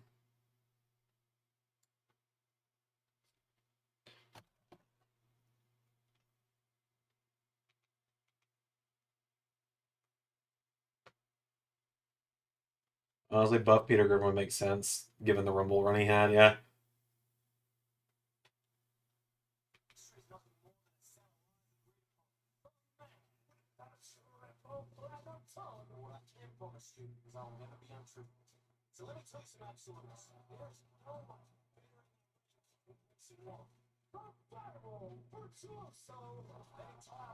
Yeah, there we go. We're getting a Grayson Waller video package.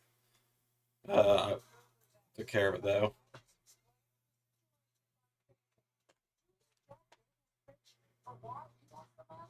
There we go.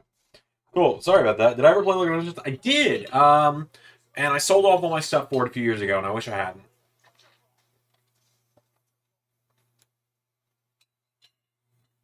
But yeah, no, I did. And I still have some of my stuff from it. I kept Sonic, I kept Doctor Who, and I kept Homer Simpson because that's really all you need in life. I kept those three characters because I don't know if they'll ever make. I didn't know they were gonna make Lego Sonic sets, which I want so bad. I just can't afford them because I'm fucking broke at all times because my car cost me $850 last week. Ah! I've not gotten to scream about it yet. Sorry. Typically, I get my therapeutic things taken care of by screaming, and I've not been able to scream in a little while because I've been worried about blowing out my voice.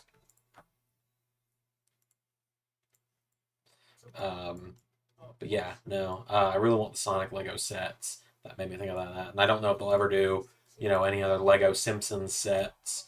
I wanted to build a Lego city eventually, but I don't have the space here to do that. I thought I would. It's like we moved to a place with more square footage, but less space overall. Like it's got more square footage, but also, you know, that equates to the kitchen has more space, and so we can't put that in the kitchen. The living room is the living room, so we don't really have a place to set up the Lego stuff yet. I'll figure it out eventually. If I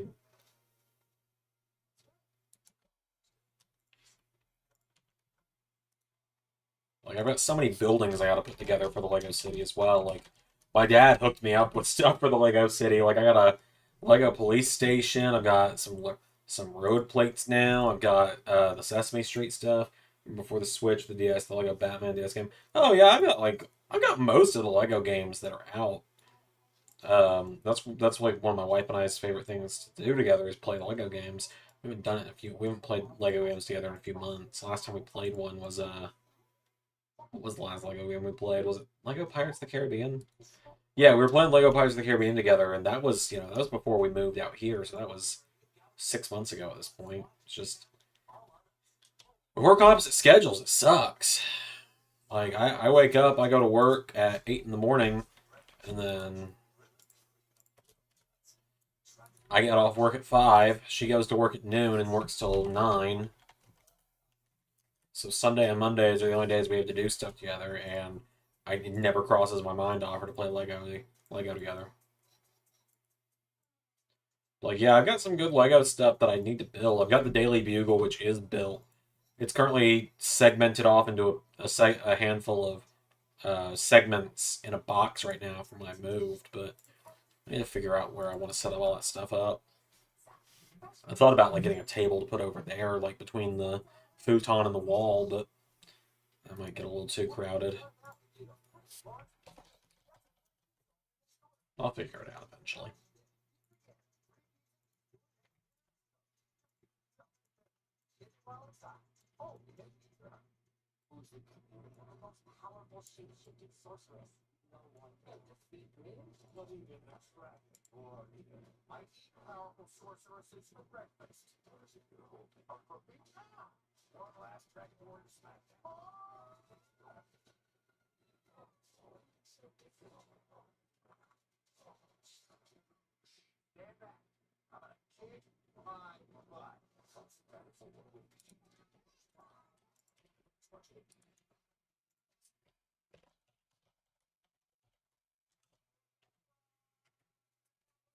I do not like these renders I have for the turtles.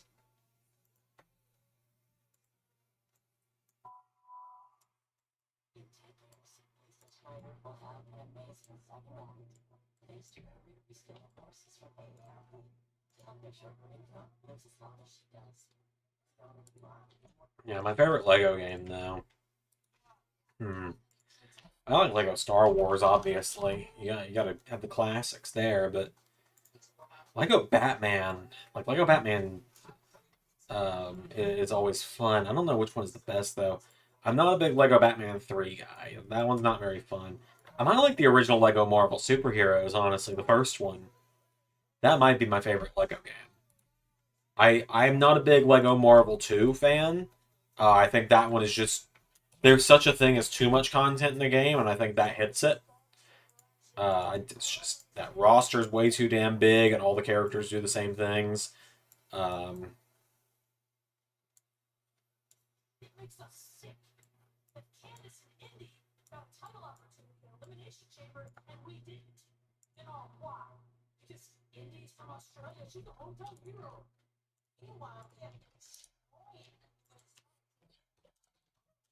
yeah, I mean, Lego Marvel 2, it's fun in the case of like when you make your own character, you can make them super overpowered. I've got a lot of Lego games I still need to play though. I've got the Lego Movie game, the first one. I know the second one sucks. Um, my wife and I have also been working on 100%ing Lego Indiana Jones 2, which a lot of people say is bad. I actually kind of like it. I miss the DS days. The only thing I don't like about Lego Indiana Jones 2 is like you're locked to certain characters in certain movies. How about Disney Infinity? I never played that one. Well, my younger brother had it. My younger brother had it, and we played it together a couple times, but I never got like into it. The if you're wanting to know like what toys to life did I get into, Amiibo was my bread and butter. I've actually you can't see it, but in one of the drawers over there, I got most of the Smash Brothers amiibo, and downstairs I actually just got Sora the other day. The only Smash amiibo I'm missing at this point are Pyramithra, and it looks like we're about to drop frames again, probably.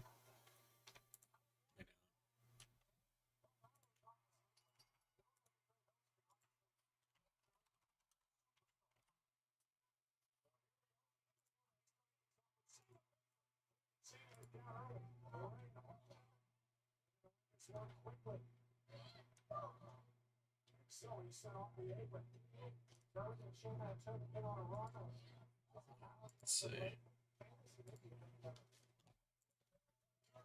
We're getting there. I'm now down to 25. 25 characters, 50 renders.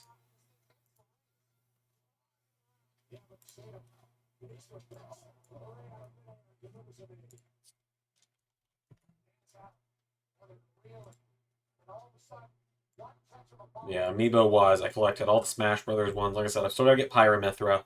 That's all I need, and then I'm done with Smash and Amiibo. I have some of the Mario Party 10 ones, mainly just characters that didn't get Amiibo because they weren't in Smash. Were you ever a Sonic fan? Fucking no. Absolutely not. I only learned what that was a few years ago. I think it's fucking weird, personally. My buddy CJ always jokes about it though. Disney racing game is legit from what I hear. Free Disney racing game for Switch.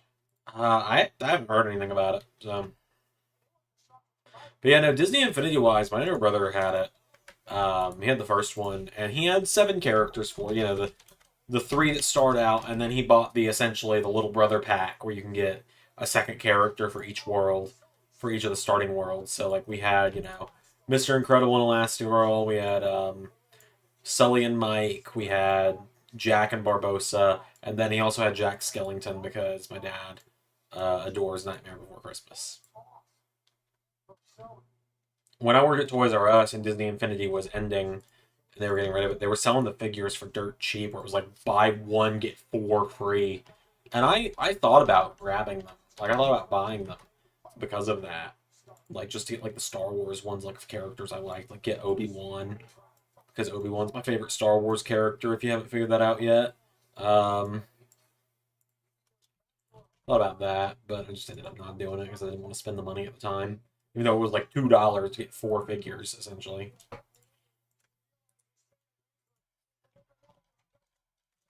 Disney Infinity, like, it had... Should have played it when they had the Marvel and Star Wars characters. Um,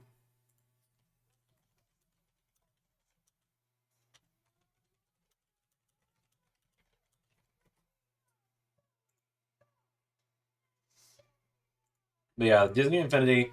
I didn't play it when the Marvel and Star Wars characters got added because at that point I'd kind of fallen out of Marvel and Star Wars because like they added those in like 2015, like 2013 to like 2016 or something like that. And at that point I wasn't super into either of those things. 2013 I was still a little bit, but like 2014 I got into wrestling and that was pretty much my life for a while.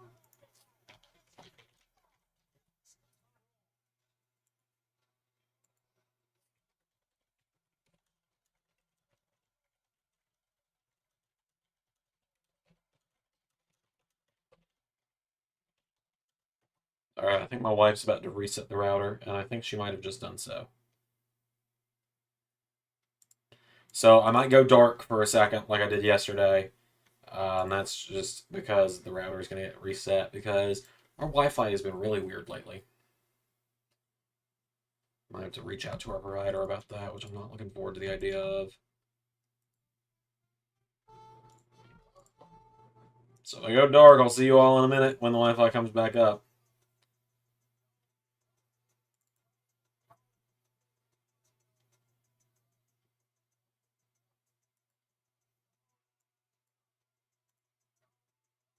One of these days you'll recruit wrestling.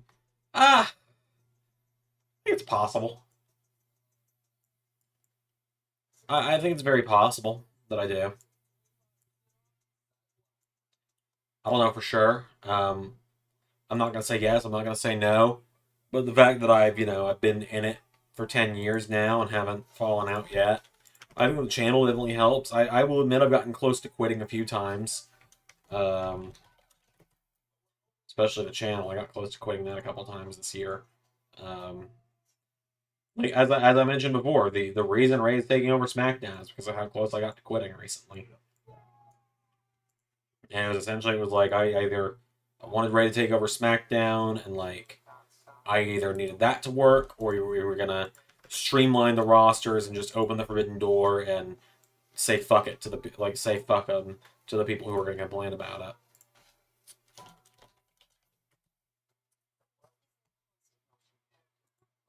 Oh, I think it's missile time. Well, hello, Chatty. There you go. Yep, you know the drill. There you go.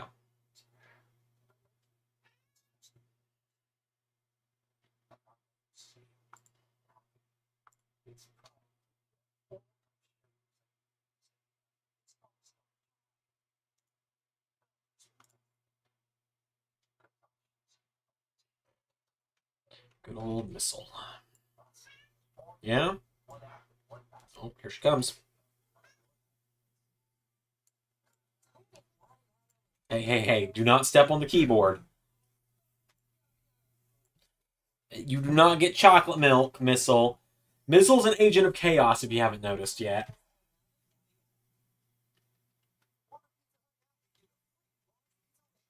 Ready for Savage Drew time? Yeah, Drew's fun. I've been enjoying Drew lately, so I'm excited. I'm ready for it. I'm ready for him to come out. I'm sure I'll have something to say. He's the epitome of the why are you booing me, I'm right. Yeah, Missile is perfect. Thank you for noticing.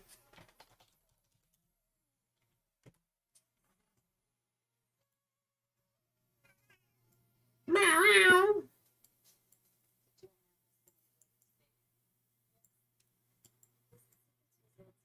Now Missile turn on Xander. Missile would never turn on me.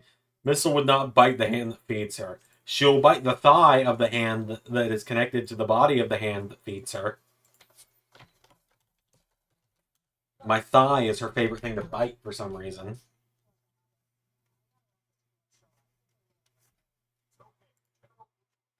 Missile, what are you doing under there? I'm terrified when the day comes that I eventually move out of here. or I rearrange the furniture at the very least. I'm terrified of what the underside of that futon looks like.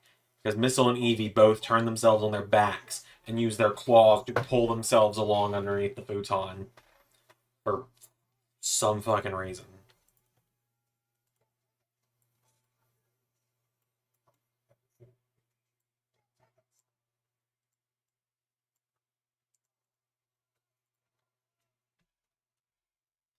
Missile is a strange creature. She's 1 year old though, which is crazy. I hit the right button, please. Thank you. Add Missile to LSWF. Make Missile like Tiger Mask. That could be fun if there was a way to do it.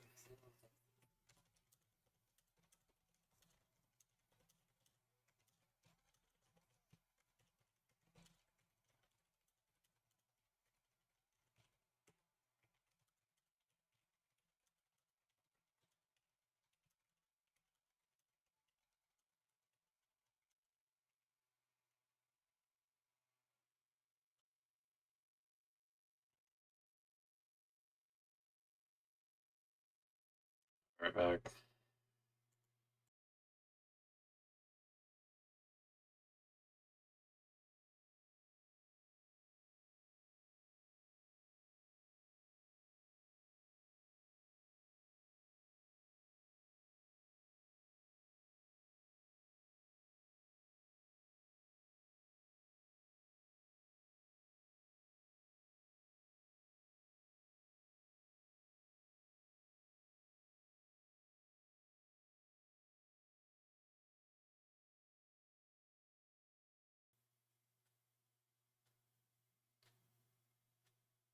And we should be back now. Keyword is should. Alright, we're good. Cool. Alright, sorry about that, everybody.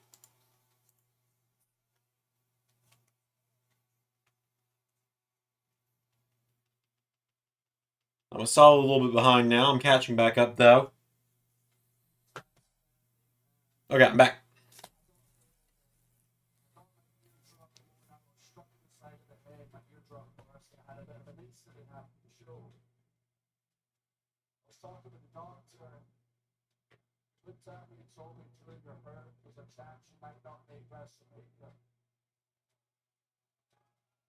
Okay, Drew's saying he's hurt, possibly.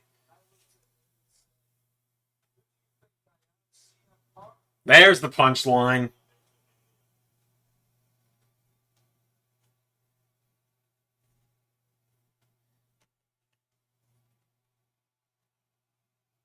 And he does the CM Punk sit down. Drew McIntyre's a menace.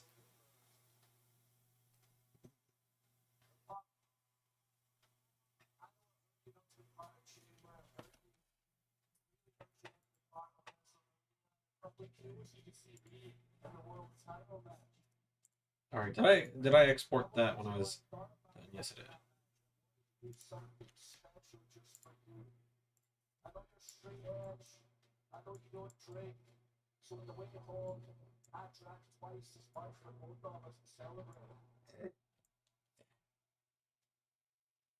And yeah, it'll lead to Punk Drew, and Punk's back in 6 months.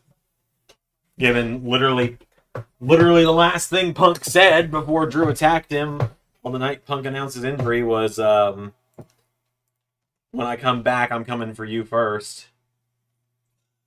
I do not know what that is, JT, quite honestly. And I feel like I probably don't want to know. That feels like something I may not want to know.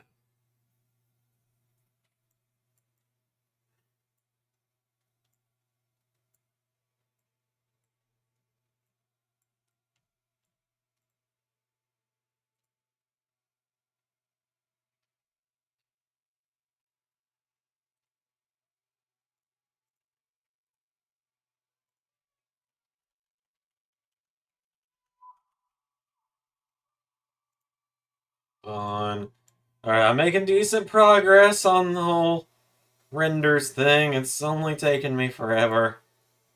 I'm only a little bit exhausted by doing it at this point. Only been doing it for 2 hours.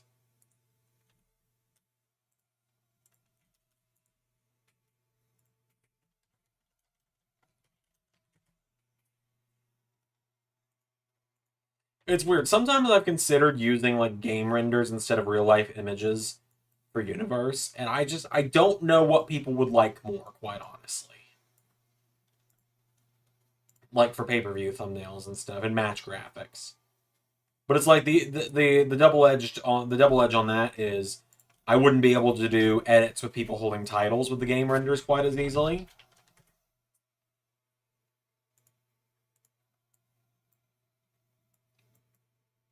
So it's a weird like double-edged thing because it's like, and also I know that like Murph's used to do that. He used to use the game renders, and I get Murph seems like a really nice guy. I feel like it's a matter of when and not if there's ever some kind of appearance from him on this channel. Like I feel like it's very possible that we see him like come in for a guest commentary role or something. I haven't reached out to him about it. I've considered it, but I will say the most exhausting thing about the most exhausting thing about doing this, about doing YouTube and doing Universe, is getting compared to him all the time. And him being done with Universe has made it go away a little bit. But like early on, getting told you're almost as good as Murph's all the time was so fucking annoying. Like, I banned the guy at this point, not because he was saying that, but because he was just a very toxic person in chat anyway. There was a guy who just kept saying over and over during Bad Blood, I believe it was. Zander, this Bad Blood show is so good, it's almost as good as Murph's No Way Out. Um, and it's like, again, I have no issues with Murph's at all. Like, again, seems like he's just a super nice dude. Again, would like to do some kind of collaboration with him over something at some point, whether that's him appearing as like an analyst on WrestleMania Kickoff or something, him commentating one match on a show or something. I don't know, but the comparisons need to stop. And like when he stopped doing Universe and started doing like the fantasy booking videos, which I have my opinions on his fantasy booking videos. I'm not gonna sit here. I'm not the kind of guy that's gonna sit here and be like, "Oh, they fucking suck," or "Oh, I can do it better," because that's not how I roll. You know, I like some of them. There are others that I just don't agree with, and that's about it. But I can tell he puts a lot of work into it, and I'm not. And for that, I have an immense amount of respect for the work he does. Um, but like, I would get people commenting, you know, "You're the best universe mode on YouTube," and then people were like, "No, Murph's is the best." It's like, then go fucking watch him.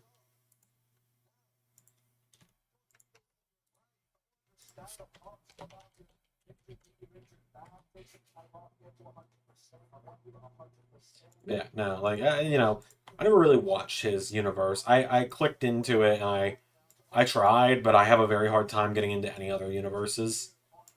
Like Ray and I talked about this plenty on streams and stuff before. The reason I don't watch other people's universes like religiously is because I spend so much time doing this, doing wrestling. Um,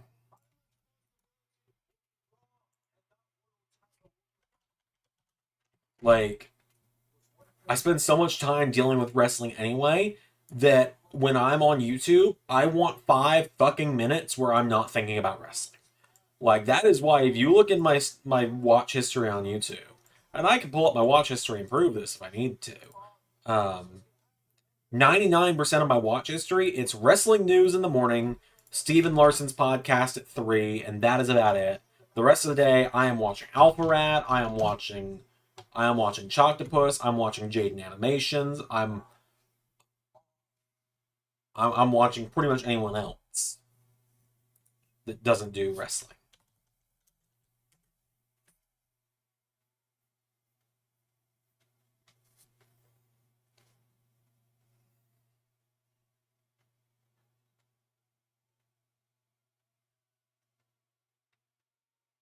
Hold on. We got the Seth and Drew promo going on.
I feel like you guys are kind of drastically different to compare. That's what I think as well. Like, we do such different stuff. It's something I learned. Almost nobody who does universe watches other universe. Nope. And I'm very happy that I don't. Like I said, I check out stuff that people in the community put out. Occasionally, I click through, but I don't like. I can't sit down and watch an hour-long episode anymore.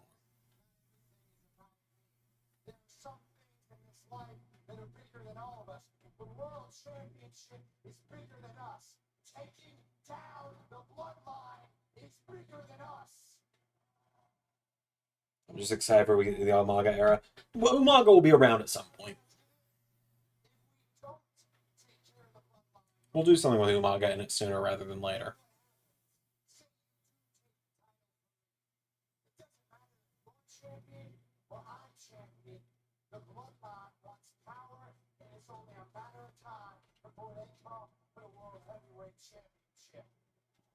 Seth teasing that the Bloodline might come for the world title.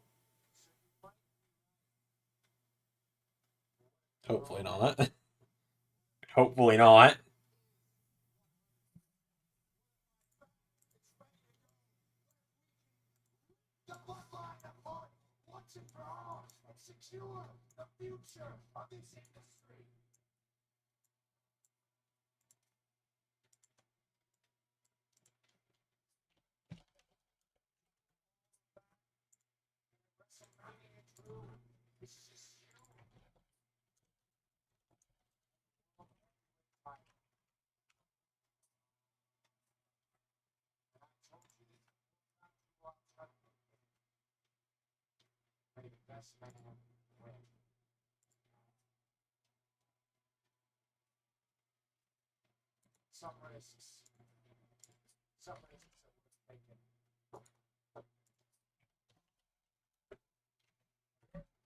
So I'll admit, I'll openly admit this. We did SummerSlam 2010 and WrestleMania 27 this weekend.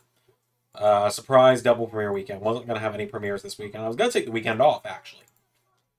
I was actually going to take the weekend off, and then I wanted to do SummerSlam 2010. And then I thought, well, let's just surprise everybody. And originally it was going to be SummerSlam 2010 and Sacrifice 2008 back to back. And I don't want to talk about why I had to stop, why I didn't do Sacrifice yet.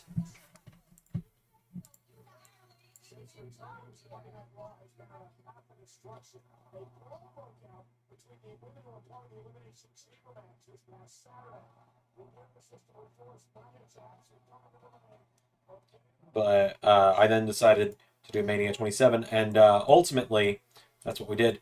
But I will actually admit, there were discussions at one point that we were going to do WrestleMania 25 instead. And I can't confirm anything for that, because it's still on the plans.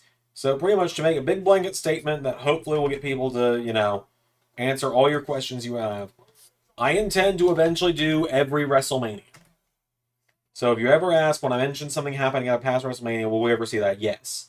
The goal is to eventually do every WrestleMania. And I mean every WrestleMania. I mean WrestleMania 1. I mean WrestleMania 9. I mean WrestleMania 21. I mean, like, all of them. Even the bad ones. We just did one of the bad ones, and I like to think we fixed it. I like to think we made a pretty good WrestleMania.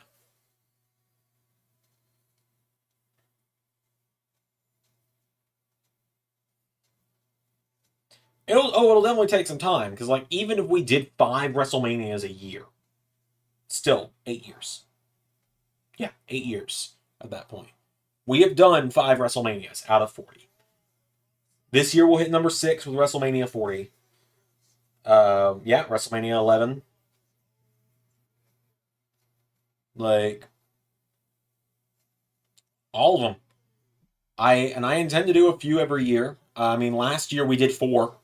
We did WrestleMania 39. We did WrestleMania 8. We did WrestleMania 20.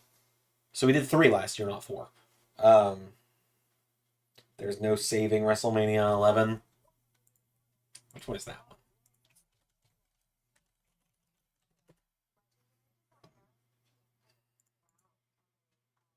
Oh, that's Diesel and Shawn. Ooh, let me look at what all's on this card. That is Razor Ramon and Jeff Jarrett. That is Lex Luger and British Bulldog versus the Blue Brothers. That is Undertaker versus Bundy. That is Owen and Yoko versus the Smoking Guns. That is Bret Hart and Bob Backlund. That is Diesel versus Shawn Michaels. And that is Lawrence Taylor versus Bam Bam Bigelow. To quote Liv Morgan, watch me. Watch me. I'll fix WrestleMania 11. Let's see. What year was this? Who do I have at my disposal? This is 1995.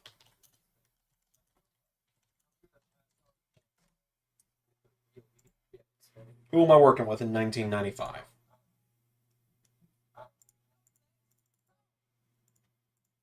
This is April 2nd, 1995.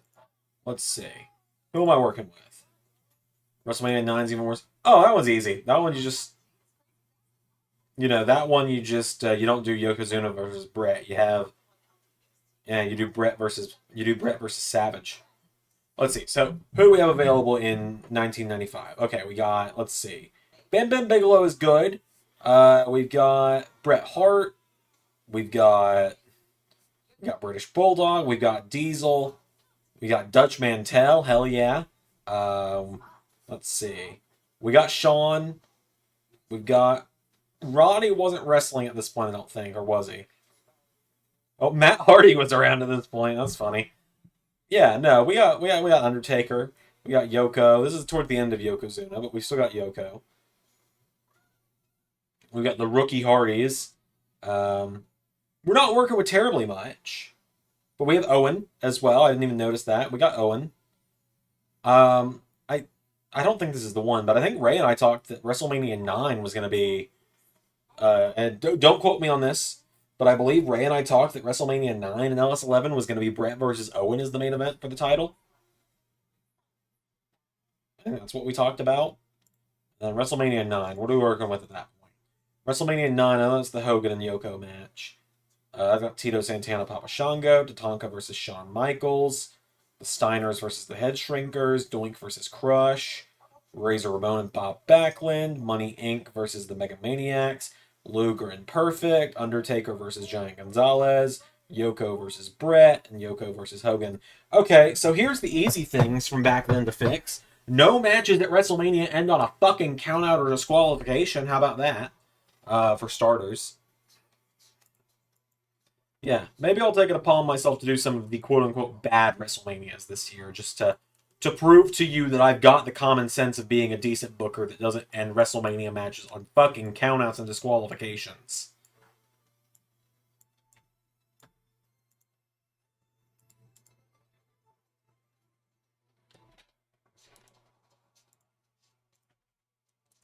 It's like Hogan is one of those people where it's like, well, we can't run from Hogan forever. He'll be there eventually. It's like we didn't have him on WrestleMania 8. I can't remember what the exact reasoning for what our excuse was for that. But we didn't have him or Flair there, and that was with Flair because like the stuff about Flair had come out. So had like the Plane Ride from Hell documentary had just come out when we were coming up with that stuff. Um,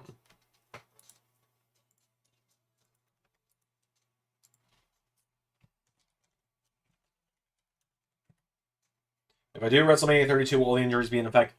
Most of them. The way I kind of look at it with history is if it was an injury that happened during a match, um, and we don't have those matches. For example, John Cena's injury happened wrestling a man whose name I don't even really want to say. Because, quite honestly, that guy can go fuck himself. He doesn't exist in the LS11 universe. The world is a much better place. And notice how we didn't have COVID in LS11? I like to think that we didn't have COVID in LS11 because Alberto Del Rio was never born. And somehow him never being born made the world a better place.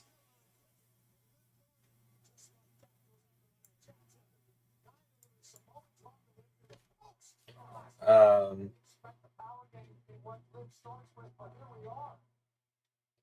Not a house show? Yeah, pretty much. Um, for example, um, Seth Rollins wouldn't have been wrestling Kane on the house show circuit. He would have been, in LS11 history, Kane was never director of operations. Big Show was. So if Seth was wrestling the former director of operations Big Show on a house show, then Seth would have no reason. Big Show would have no reason to be on the top rope, which means Seth would have never done the sunset flip, which means that his knee wouldn't have blown out. So, that's just kind of the way I'm looking at it.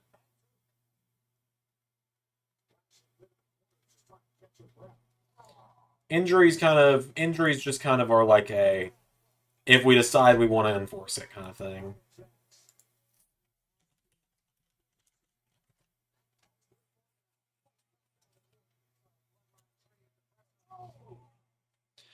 But then, like, you've got Tyson Kidd, who it's unfortunate what happened. We brought Tyson Kidd back for a short spell in season 2. And I think the way we kind of explained that was like he was still forced to retire, but he was able to come back for that short run because he was told by doctors he'd be fine to do a few more months. 2015 and Seth will be fun. Oh, yeah. Like, I've done so much with The Shield already, and, like, I know originally the Seth Rollins documentary was meant to come out this weekend. Quite honestly, it's not coming out this weekend. I have not had time to even finish the script. In the script, I am still in 2010 in the script, to give you that idea. The script is supposed to go all the way through Survivor Series, where the Shield reunite against the Six. I am still in 2010. I have 14 years, or 13 years of writing, because LS11 is still in 2023. I have still got 13 years of writing to add to that script. And I've not had time. I've not had time for anything, because I'm trying to do less and less YouTube. Like, genuinely, I'm trying to step away from the channel a little bit more this year because I want to do other things. I played a game not on YouTube for the first time in months this weekend. And I was having a great time.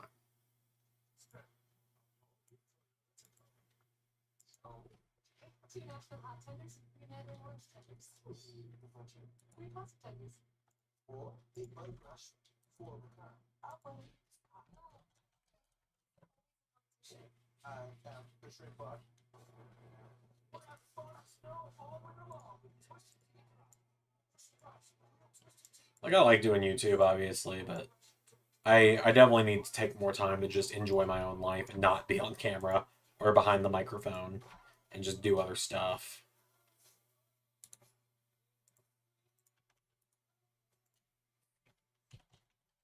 It's a big part of why I'm considering just not doing TNA anymore after this season and just, 4 videos a week, Raw, SmackDown, NXT, and Dynamite. Ray does too, I do too. It's a big reason why I was kind of wanting to kind of streamline the series a little bit, open the forbidden door, and just kind of have freestanding rosters more or less. Like we talked about that a couple weeks ago, but then a lot of people's arguments are that like us sticking to the actual rosters makes us more unique because a lot of people just have Kenny Omega on Raw. They have Roman Reigns on Dynamite, stuff like that. It's like I get that. I get the appeal of us keeping it separate. It would make my life a lot easier if I had just kind of free reign. I'll admit that. I'll admit that here and now.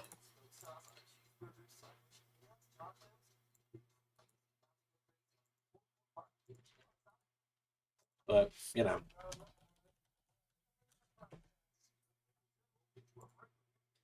why is it so hot in the house right now?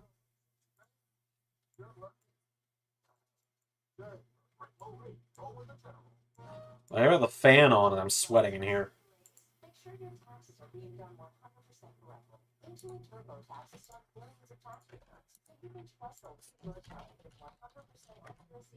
We're almost there. I am down to 6 characters. So I am just kind of moving right along with it.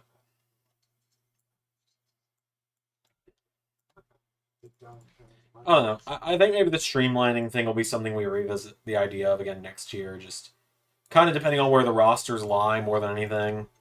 Because it's something that like always kind of sits in the back of my mind as maybe that's what we should do.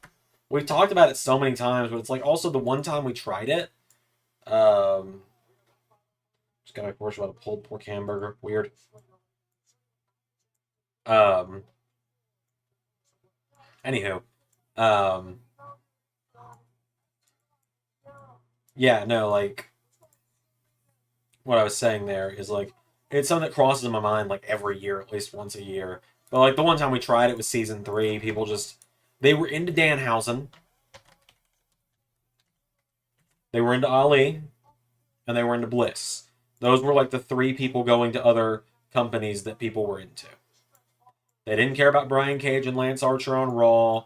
And that was really it. We didn't experiment with it too much because we didn't want to do anything too crazy. We wanted to test the waters first.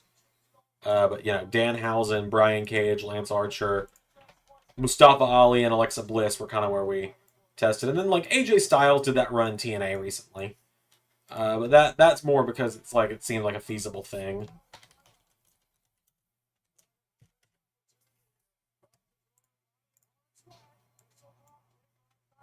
Okay, I'm almost there. Only a few more characters. Granted, I've got plenty more characters I've still got to take screenshots of, but I'll do that at another point. Pretty much as long as I've got this roster page ready to go by Zander Mania, it's fine. That's how I'm looking at it. Might launch it like the day of Zander Mania or something. The reality update or something.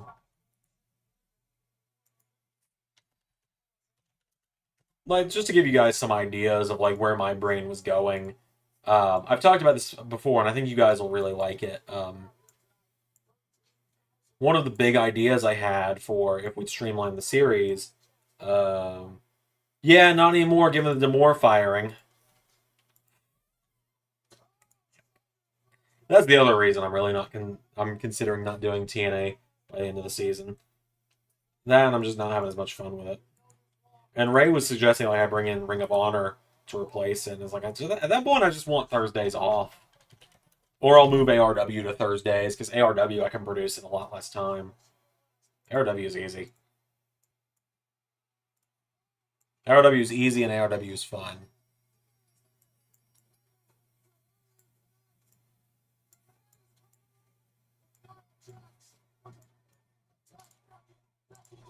But like, I don't know, opening the Forbidden Door, maybe that's something we'll consider doing after like Forbidden War or Forbidden War 3 next year. Consider it one more time. Let people kind of tell us what they think, because like, I've been very vocal about it. One person I really want back is Buddy Matthews, and like, I feel like if the rosters were open and people could go between companies and stuff, and like each of the 4 shows had their own rosters that were like a mix of some developmental guys, upper guys and stuff from different places. I think that could be fun. Like, I mean, ARW used to be on Thursdays. Zach says I'm just excited for Cyber Sunday too. Yeah, that'll be fun.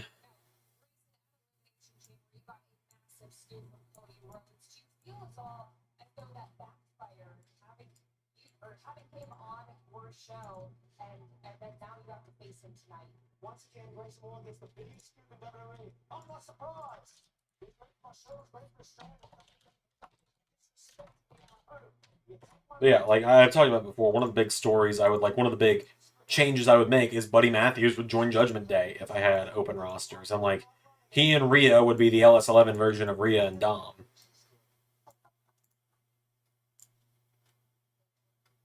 Just because I'm not really interested in Dom being in Judgment Day and LS11. I really like what he's doing with Next Wave. Dom doesn't need Judgment Day, and they don't need him in LS11.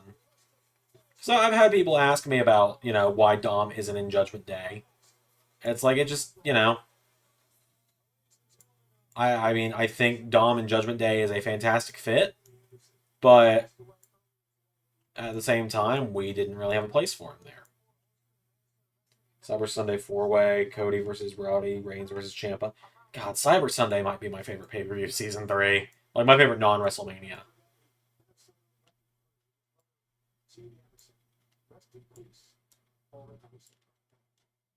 Oh yeah, Oli passed away today. That's unfortunate.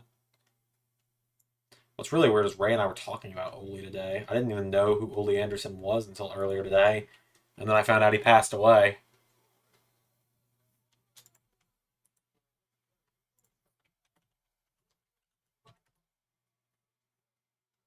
Yeah, Reigns and Ciampa, one of my favorite matches of season 3. It's one of the first times people ever wanted Ciampa to lose a match, though, in LS11. Oh yeah, the Ilya Hope spot where he had like the visual pin at the same time.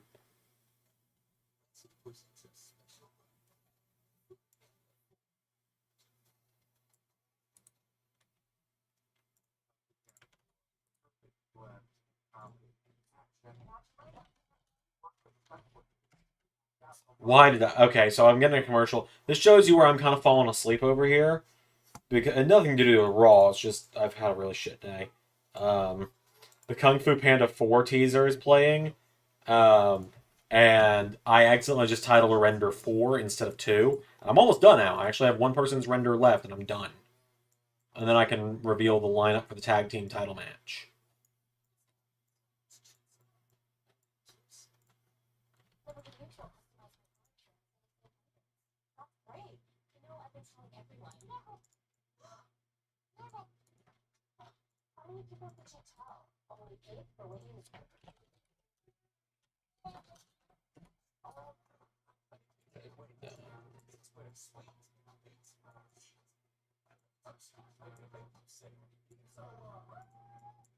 So what's really funny as well is I was talking about this in the Discord the other day.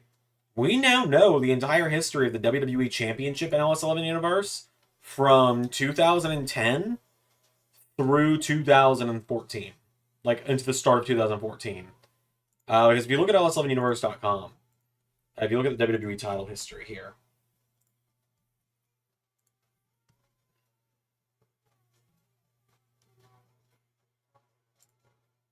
the oldest history is Mr. Perfect with it from where it's now canon in LS11 that Mr. Perfect won the 1993 Royal Rumble. If page will load, there we go. Perfect won the 1993 Rumble, then Macho Man beat him at WrestleMania 8. Eddie Guerrero won it from Lesnar at No Way Out 2004. Then Shawn beat Eddie, and that's as far as we saw there. But we know that John Cena had it going into 2010. Sheamus possibly had it. But then Batista beat John Cena at WrestleMania. Oh, right, this is not published yet. Right. But we know that Batista beat John Cena at WrestleMania 26. And then Edge beat Batista at SummerSlam 2010. Christian cashed in. Wade Barrett won it at Hell in a Cell 2010. Cena won it at WrestleMania 27. And then, of course, CM Punk won it at Money in the Bank 2011. And notice, Punk just had a continuous summer of Punk instead of, Alberto Del fucking Rio winning it 5 times or whatever. How many it was? Like 2, 3? Too many. However many he had, that's however many too many it was. Piece of shit.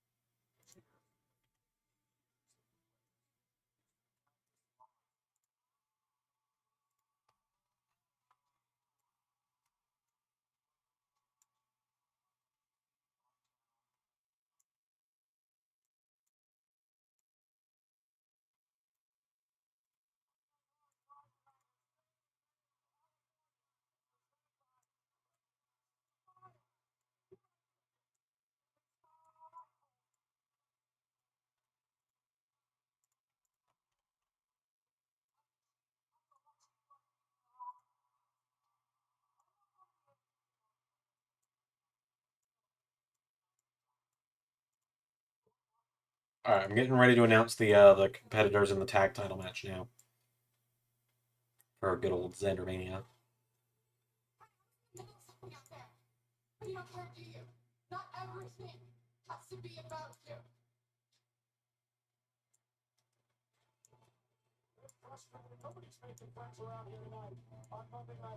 Did he ever get his concussion? No, because again, he never wrestled Alberto Del Rio, who concussed him.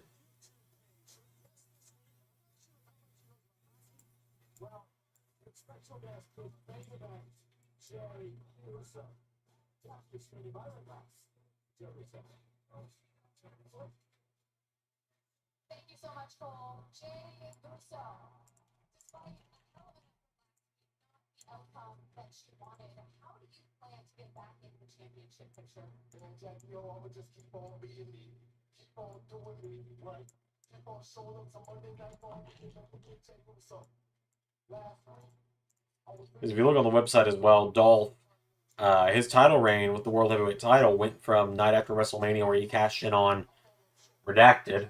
We haven't decided, quite honestly. Where he cashed it in and he held it until Cena's return from injury.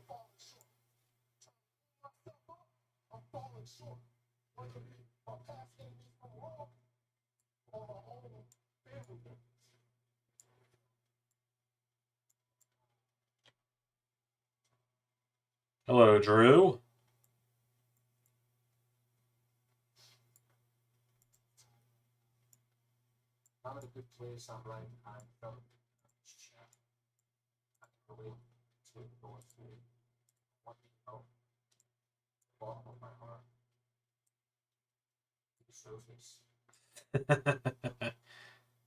Drew is the biggest hater of everybody. I'll take Archer should have won Money in the Bank 2011 had his reign. Both of his reigns. Both of his reigns.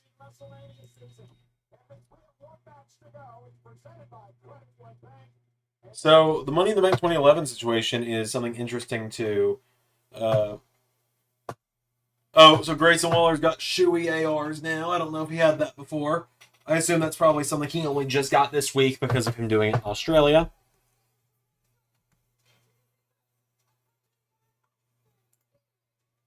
Hold on.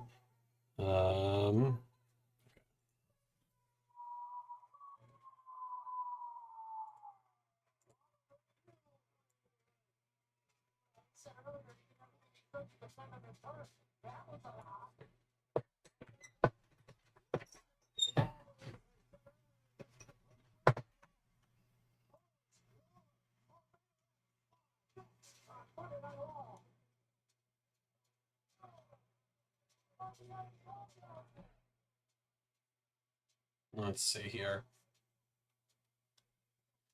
Realize I don't have someone that was originally scheduled for Zander Mania in this tag match downloaded, so I'll figure something out here. We're changing it on the fly. Fuck it, we'll do it live. Figuring it out.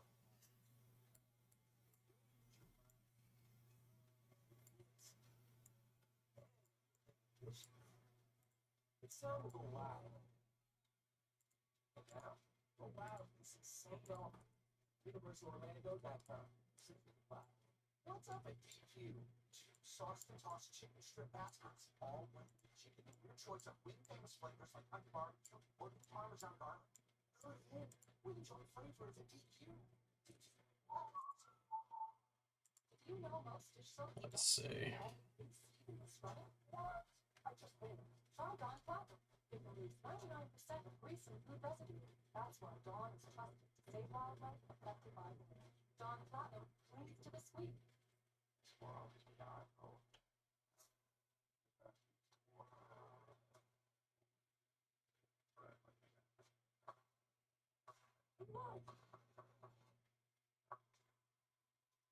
You know, I think that could be fun, actually.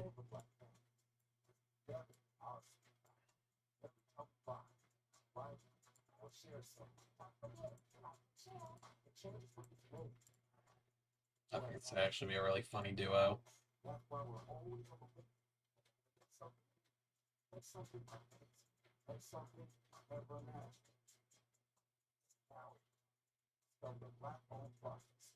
Where is he? He's in there. There he is.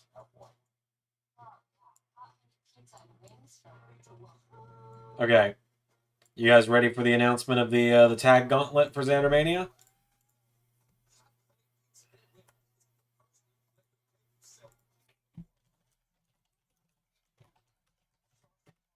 Because the official tag team gauntlet for Zander Mania 2024. Went to bed for the tournament matches last night. Who won? I'll talk about that in a minute. I'll talk about that at the end of Raw tonight. But I believe it was Yuri Ventura, Jaden.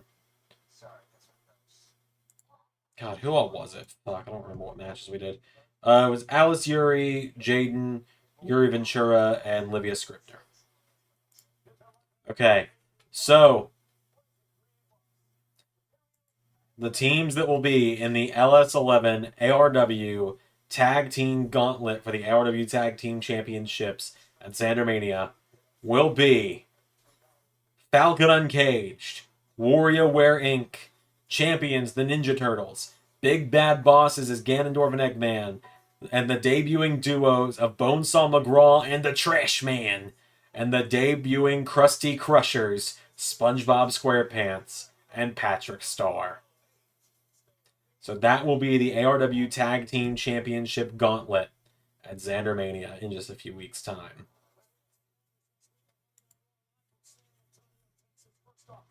Bonesaw and the Trash Man. That's the Dark Horse team right there to win the whole thing.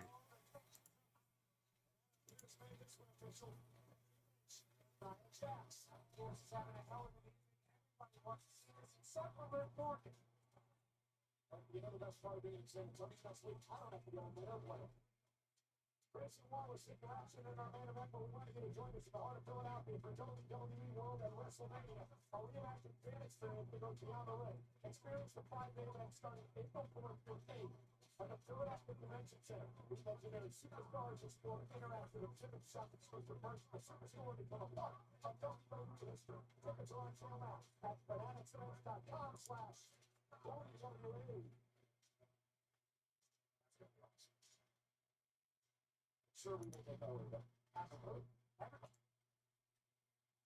So there you go.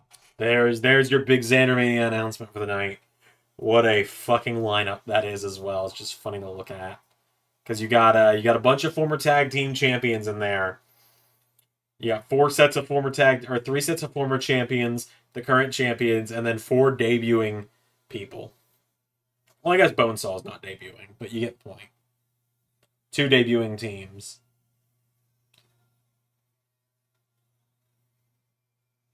I always like it when Cody wears the mainly red coat. It looks cool.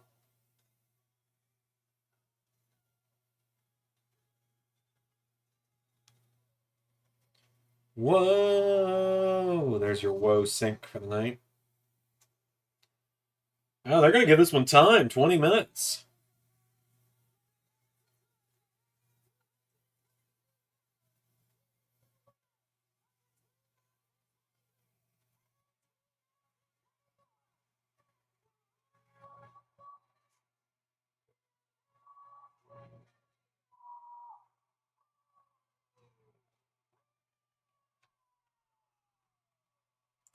I'm gonna work on the other graphics while we're watching this tonight.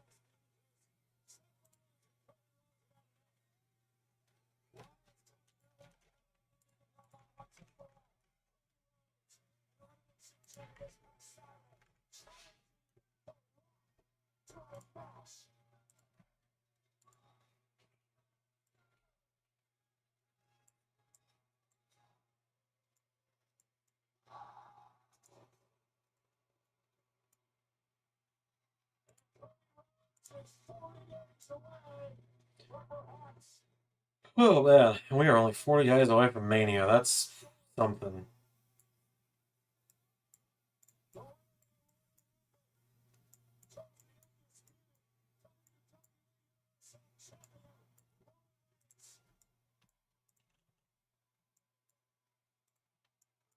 It's weird. It feels like it both took us forever to get to WrestleMania 40, but it also feels like WrestleMania 39 was just a couple weeks ago. The last year has been a blur for me. I'm not going to make the joke, actually, because that joke gives away some dark details of how my life was last year.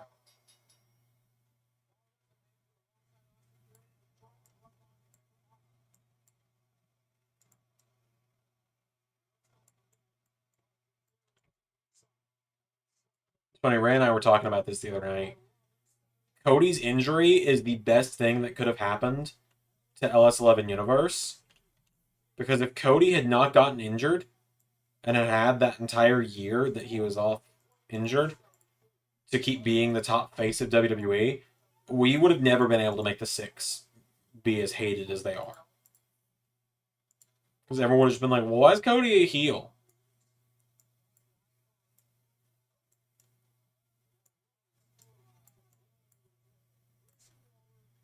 Like, we would not have been able to do that. There's no chance.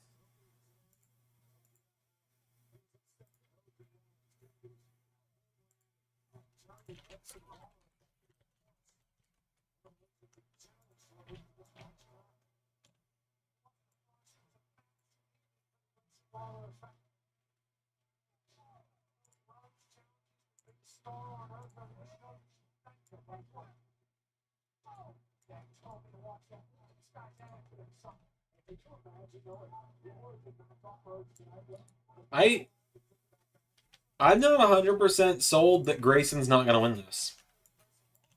Not gonna. He's definitely not winning it clean. I'll tell you that here and now. He's not winning it clean by any means. However, I think he could win it with bloodline interference. I think it's very possible that he wins with bloodline interference. Can't decide what Cody Drew match was better. SummerSlam. Easy.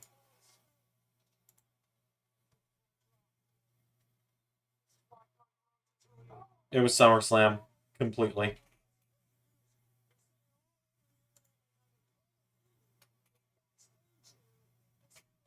Uh-oh. Paul Heyman's backstage in San Jose.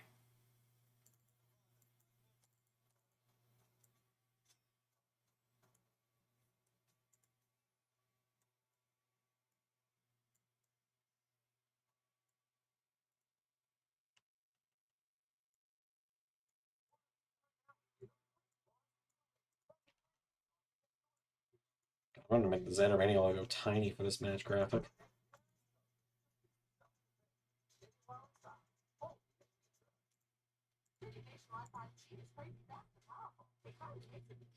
Yeah, I forgot about the Hell in a Cell somehow. I still say SummerSlam. I like the Hell in a Cell match, but the Hell in a Cell match was also a little overbooked in my opinion.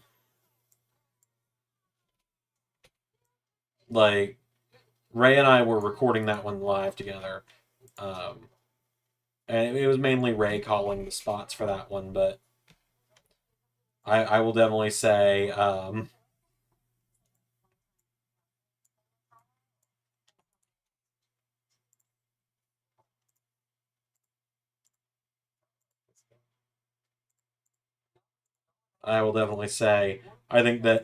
I think Cody still getting up after going through the top of the cell was a little ridiculous. Like, I kind of looked at Ray with that one. I was like, you sure about that?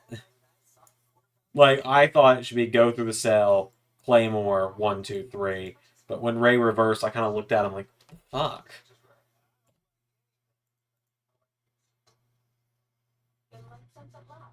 Because that's the one thing that took me out of it a little, was it was like, Cody's been on top of the world, obviously, for a while now in Universe, but even I think him kicking out there, or getting out of the way of that last Claymore was a little much. Thought Cody was the one going through the flaming table since he did that in the past. Well, he did that in the past in real life. He's never done that in LS11.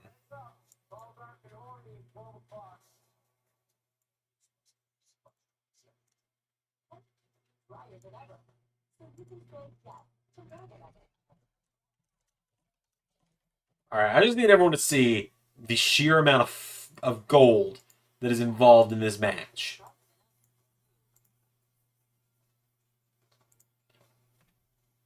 Five belts on the line in this one match. Just let that sink in for a second.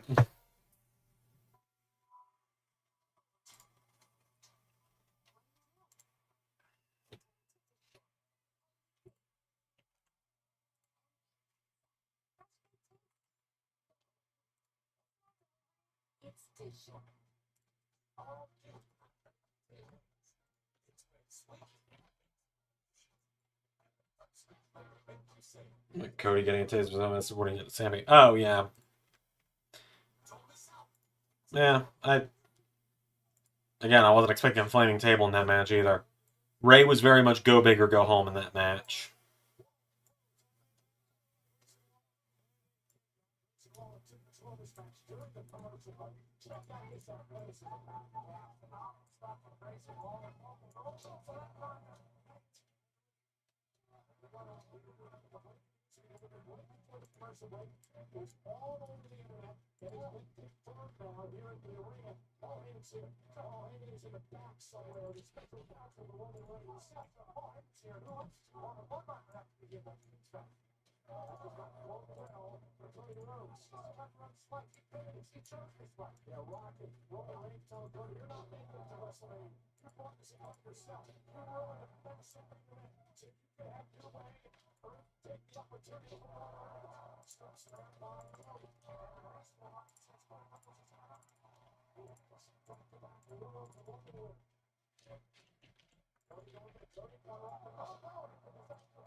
I don't even remember when I started doing these watch-alongs.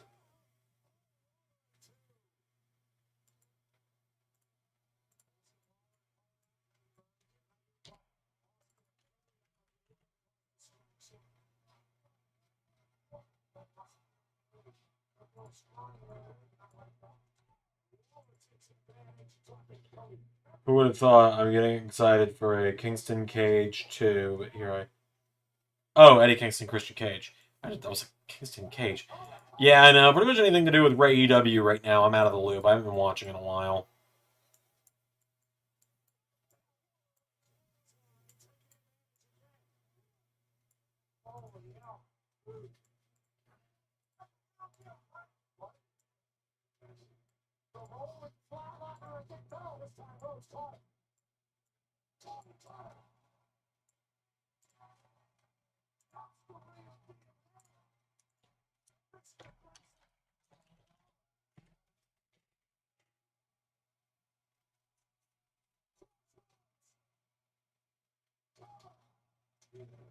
Well, that's it.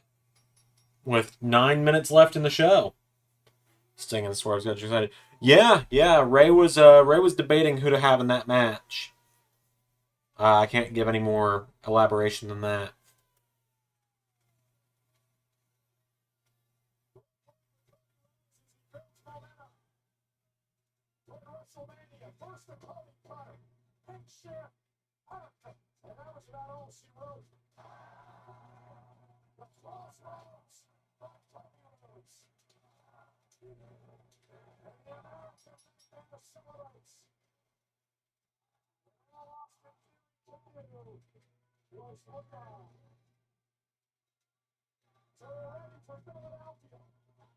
Ladies and gentlemen. Yeah, there's Paul.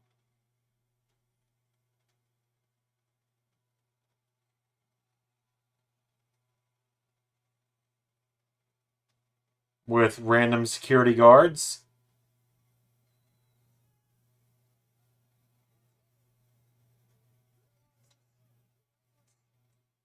Nice catch, Cody.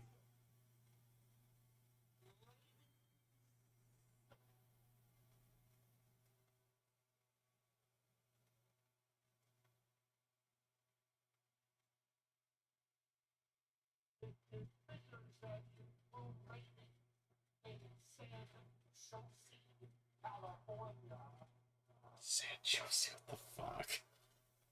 Can't wait till the triple crossroads in the game and the Mega Stomp. The Mega Stomp's already in the game. Mega Stomp's in 2K23. Well, I guess maybe you mean the top rope one. I don't know. Yeah.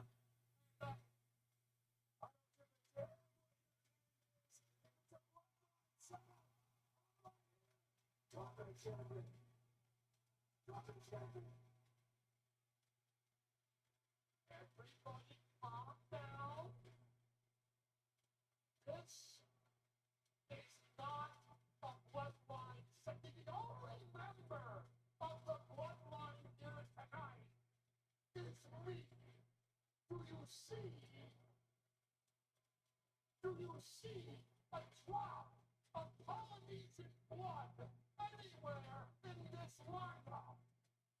Rhetorical question. The answer is no. These gentlemen are my friends from the NYPD.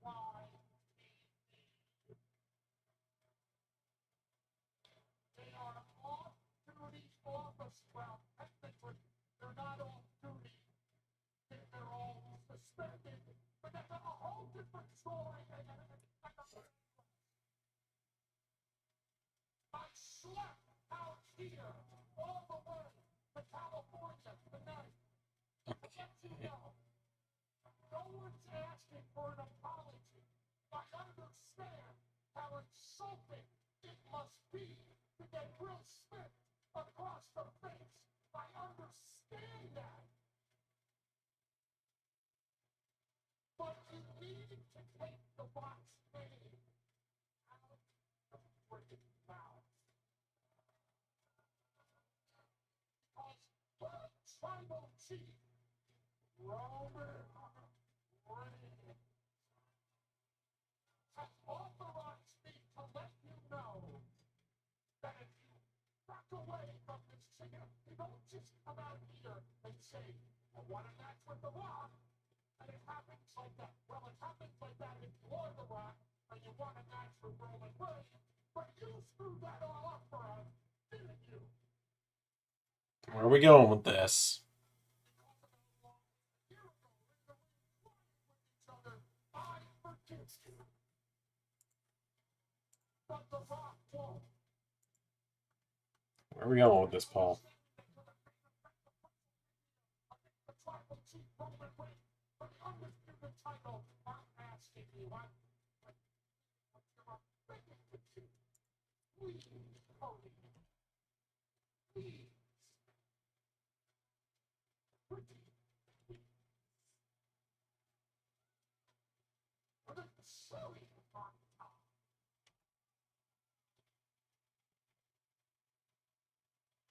Please. Withdraw.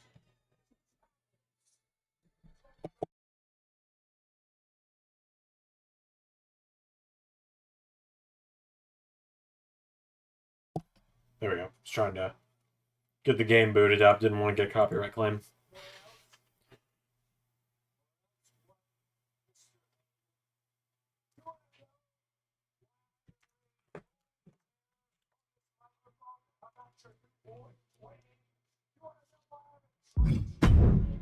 It's simple. Myself, almost everyone in here tonight was fans of The Rock. Put yourself in my seat.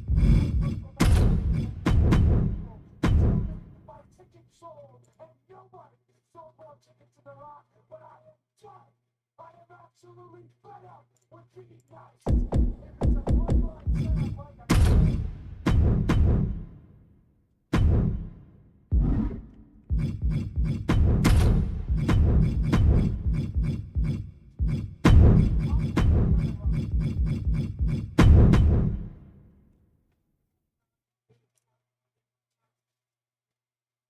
I assume this is kind of where Cody has his Avengers Assemble moment.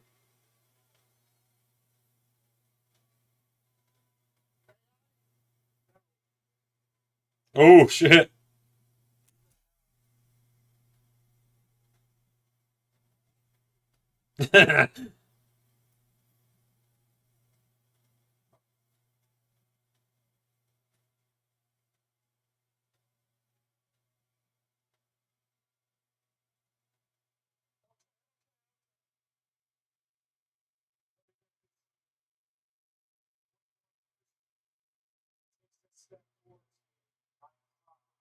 single person standing in this ring.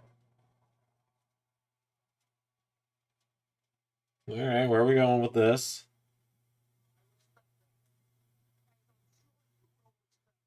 That threat doesn't apply if I'm that one person, right? Wrong.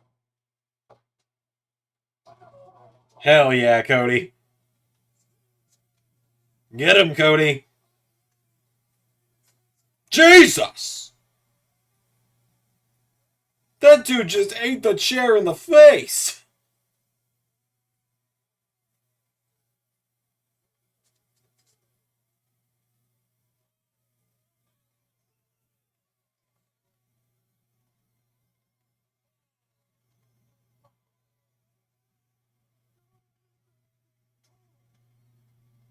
Because the bloodline isn't hunting me.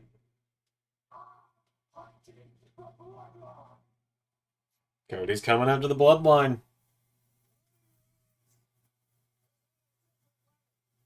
Also, I like how Heyman has 2 phones.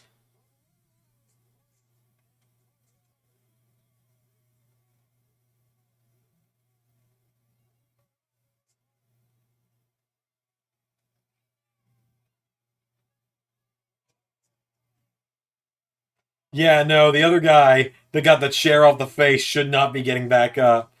That man took the full crossroads.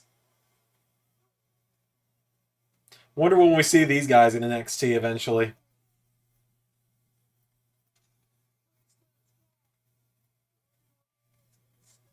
Alright. Yeah, I know what song you're referencing. I didn't want to make the joke.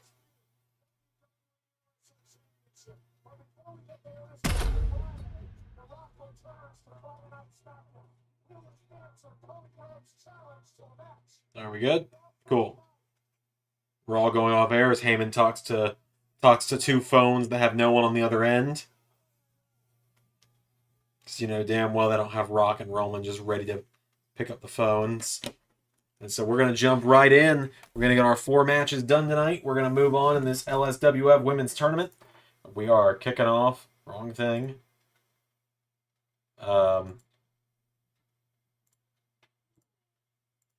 We're kicking off with, well, there we go. With Amaya Ali versus Vishanti, 2 new members of the LSWF Women's roster.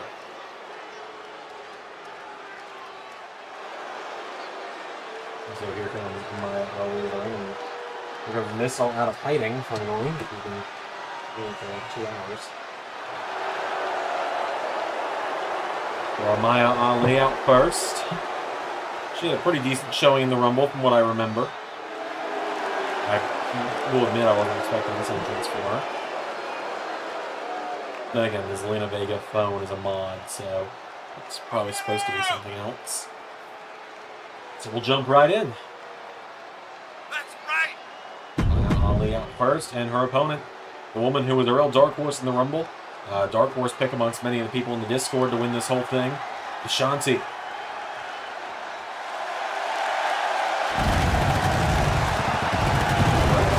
Stunning Vishanti with one of the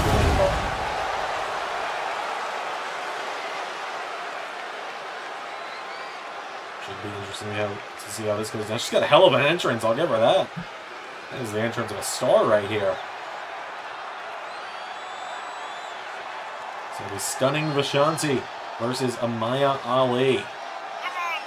Two new exciting members to the LSWF women's roster. Jump into it. Oh, I just realized the game is by far drowning me out. There we go. That should balance it out a little bit better. There we go. Alright, so Maya Ali with an uppercut into a kick. Back elbow strike, and... oh, a face buster to Vishanti. Vishanti back to her feet now. Maya Ali getting knocked back by Vishanti. Vishanti knocks her back towards the ropes. Kicked in the ribs by Amaya. Maya Ali grabs onto her, taking Vishanti, who counters. Vishanti answering back now. Kicks her in the ribs. Pulling her in, and face buster taking her down. Anyway, at her now, grabs Amaya Ali. Remember, one side of the tournament is made up entirely of new faces to LSWF. The other side made up of veterans. And one veteran will face one up-and-comer at Zandermania in just a few weeks' time. That's Vishanti doing a headstand. And a chin lock. Down goes Amaya Ali. Ali goes out of the ring now. Vishanti runs for the ropes. Amaya back into the ring now. Amaya Ali grabs onto her. Throwing Vishanti into the corner. Amaya Ali, forearm strike taking her down. Into a cover now. Has her down. Cover on Vishanti for the 1. The 2. Kick out.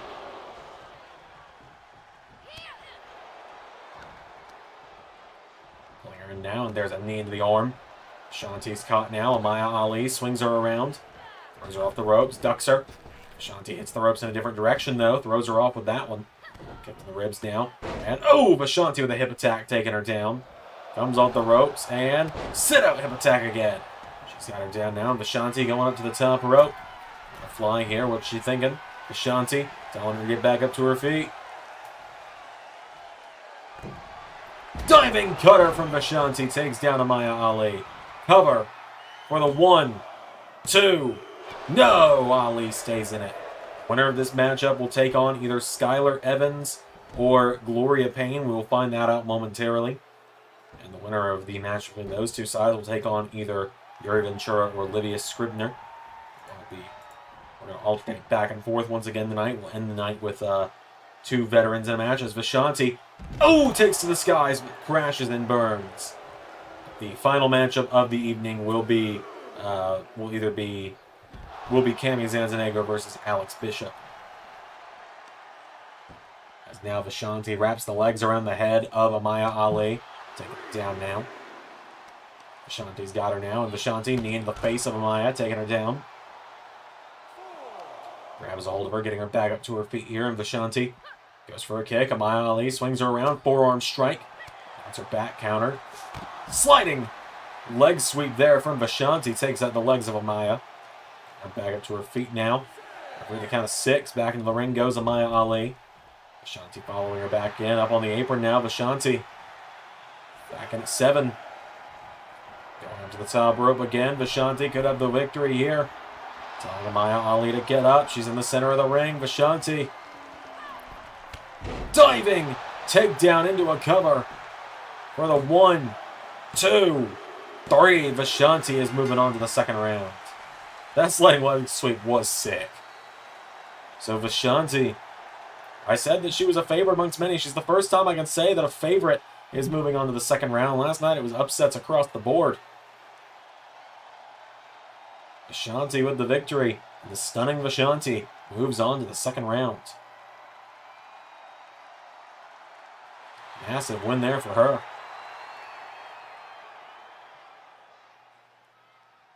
So we got more coming up. Up next, it is going to be Jade Davidson versus Violet Hawkins. On the next, so let me go get that set up.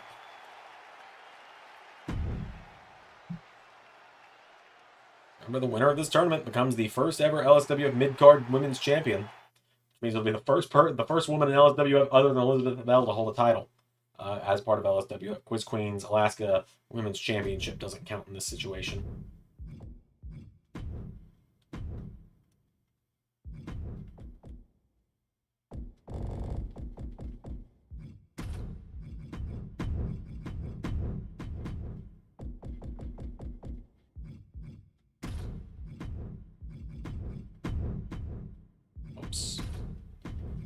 had the wrong attire selected there for Jade. I had her old circus attire selected, which does not fit in this situation. All right. Violet Hawkins and Jade Davidson up next. The Goth Rock Nightmare versus the Sorceress.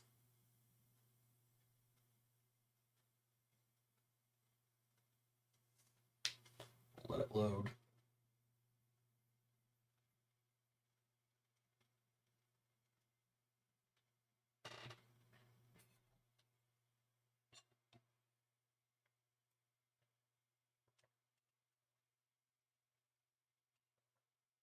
Okay. Here we go. So, out first, the Goth Rock Nightmare, Violet Hawkins. The early members of the LSWF women's roster. I believe she was like... It's funny, it was like, the first four, everyone remembers the first four were Elizabeth Bell, Quiz Queen, Gabriella Bennett, and Alex Urey. And then from there, it's kind of hard to remember who came next, but I believe Violet Hawkins was number 5. I believe she was the 5th signing when it came to the women's division. I'd have to go back and, watch old episodes to tell you that. LSWF's not a series I particularly enjoy going back and looking at, but it's just specifically because of how toxic the chat would get, but a lot of that's been taken care of now. But here comes her opponent, the Sorceress. I believe the youngest competitor in LSWF as well, Jade Davidson.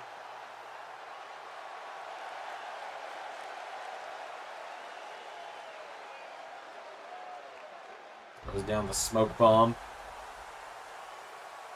Once known as Starlight in the circus, is now the Sorceress on her own after the circus fell apart last year after Zander Mania.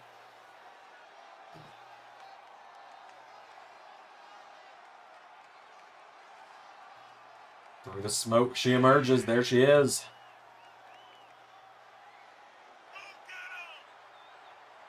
Jade Davidson marching down to the ring. She took Elizabeth Bell to the limit a few times over the LSWF Women's title. Now tonight, she looks to capture a victory over Violet Hawkins. This would be big for Jade.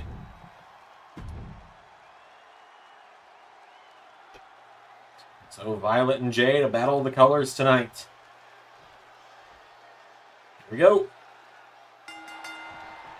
One known fact about Jade Davidson, she's actually based off of a character from a comic series that my wife and I work on. That it's not going to be published anywhere or anything, probably. But Jade Davidson is a actual sorceress in that comic series, known as the Sorceress Star or Star Sorceress, one of the two. I can't remember. I think it's Star Sorceress. There's Jade with a Hurricane Rana takes her down. It's also where Gabriella Bennett comes from. She's known as Blackout. She's a vigilante in that world. I don't talk about it very often. Big drop kick there from Jade to Violet, though. Trying to knock down the much larger competitor, the more muscular competitor. Jade's got a bit more of a frail base to her. And takes her down again, does Jade. Jade Davidson grabs Violet Hawkins and drop kicks her in the back. Back up to her feet now. Violet Hawkins grabbed by Jade, and Jade Davidson taking her down again. Davidson going up to the top rope. That's a long jump to make, though, for the Sorceress. Jade, who hits the elbow drop across the ring into a cover now. Cover for the 1, for the 2. Kick out from Violet. Violet Hawkins now getting picked back up to her feet. Jade kicks her in the ribs. Going up the ropes now, and hits her with the knees in the face, taking her down. Jade's got her down now, grabs onto her. Jade grabs onto her. What is Jade thinking here? Getting knocked back with elbows. Hawkins grabs onto her, pulls her in, scoops her up, knee into the back, taking her down. With a kick, of course. Jade also, she is an LSWF original. She came around late 2022, she was known as Starlight at the time, part of the Circus, before she broke out on her own. Circus was at one point in time a pretty big faction in LSW. It was 6 members. And then Carnival King showed up and ruined everything. Lawrence pulls back on the arm and goes into a cover. For the 1, kick out at 1 from Davidson. So I don't think I don't think pulling back on the arm was going to do terribly much. Flatliner there from Violet, taking her down. Comes onto her, getting her back up to her feet now, and Violet Hawkins pulls her in, lifts her up. Whoa, looked like she might be going for a suplex. Jade counters. Elbow strike from Violet. Clothesline from Violet. Jade with a kick in the head, though, and now Jade grabs onto Violet Hawkins. And what is Jade thinking here? Puts her in the ropes. Jade Davidson setting her off the ropes. What's she thinking here? Goes for a drop toe hold. Referee got in her way on that one, though. It's 100% on the ref. Hip attack in the corner. Rolls back through, and drop kick. No hesitation on that one.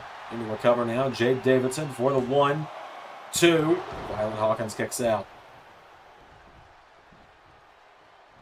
Davidson getting her back up to her feet now. And Jade, what's she thinking here? She's got her by the back of the head.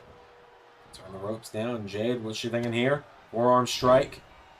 Smacks her in the back of the head. Stomping on the back, using the full 5 count to her advantage here. Grabs hold of her, getting her back up to her feet now. And Jade kicks her in the ribs. On the ropes, she's going for the knees in the face again. Hits it. Grabs onto Violet, getting her back up to her feet now. And Jade pulls her in. She's taking her towards the ropes again. What's she thinking here? Grabs onto her, setting her off the ropes, and slides under her. Pops up. Hurricane Rana taking her down. Now Davidson grabs her by the leg. Into a single leg Boston Crab here. She forced the submission. Quite honestly, not sure. Breaking the fourth wall for a second. Not sure why she's not going for her finisher. I assume we've seen her hit her signature twice. I don't know why she's not going for the finish. Knee strike from Violet Hawkins. Jade rolls out of the ring. Hell, I don't even know why she's not going for a pin. She might have her beat by now. Oh, Violet Hawkins takes her down with a dive off the top. Grabs onto her, grabs Jade, and throws her into the barricade. In the face, taking her down again. Jade getting back up to her feet now, and Violet Hawkins grabs Jade. Throws her back into the ring.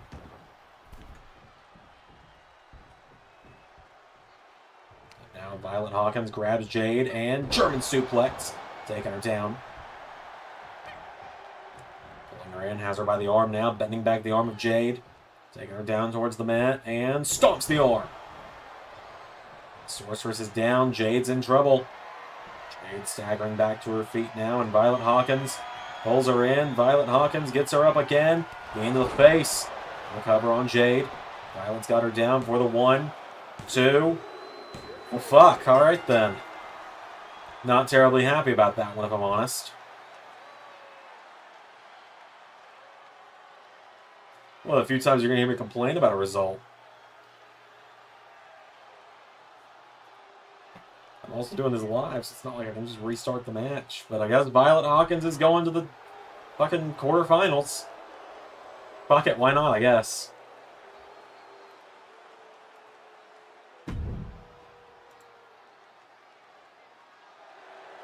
So far, 3 out of the 4, or 2 out of the 3, I'm not happy about on the original side.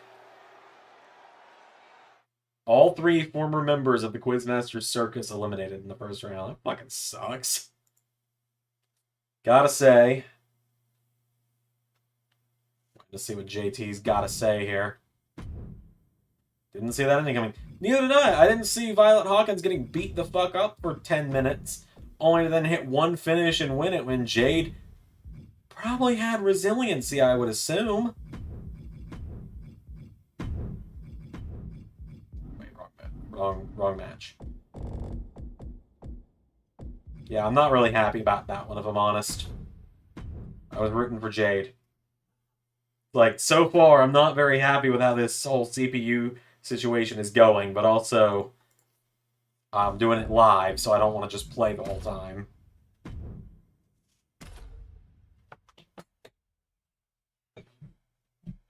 Zander not happy with the women's division in LSWF. Zander's not happy with how the CPUs are choosing who wins in LSWF right now. Corrupt GM Zander incoming. We've been there, done that. I'm not even going to be GM in a couple weeks. Yep, Skylar Evans versus Gloria Payne. This is the last of the newcomers that we'll be needing to see here. Skylar Evans, the I didn't put her mentor in her corner, but she's being mentored by Blaze Wave, a retired LSWF roster member. First time we're going to see her outside of the Rumble. Gloria Payne had a pretty good showing in the Rumble as well. Yeah, no, I'm done being GM soon.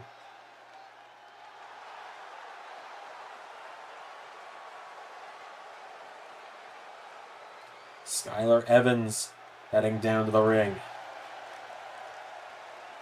Said student of Blaze Wave, but a pretty good but short career in LSWF before retiring at Zandermania. Skylar Evans out first.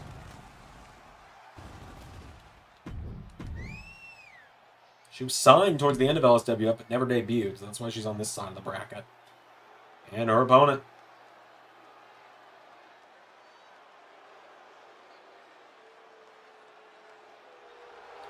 Gloria Payne. What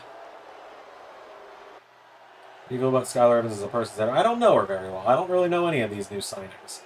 You know, when it comes to like the 8 originals of LSWF that we've seen, I mean, I've gotten to know them. I've not really gotten a chance to talk to these new signings. I don't really have much of a tie to them yet.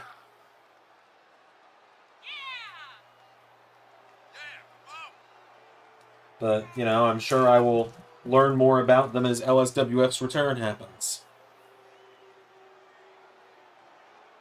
Some have impressed me so far. Others, you know, these new stars seem to have a bit of an attitude problem potentially. So Kim Kirk seems to have a bit of a showboating problem. Just kind of looking at the names here. So far, I mean, Livia Scribner's the younger sister of Colton, and we know how I feel about Colton, so maybe his little sister's not as much of an asshole as he is. Good lord, look at the size difference here. Gloria Payne. Massive Uranagi. Payne now runs in. Evans tries to grab her. Gloria Payne shoves Skylar Evans away. Pulls her in and back suplex, taking her down. Into a cover. Gloria Payne. 1, no.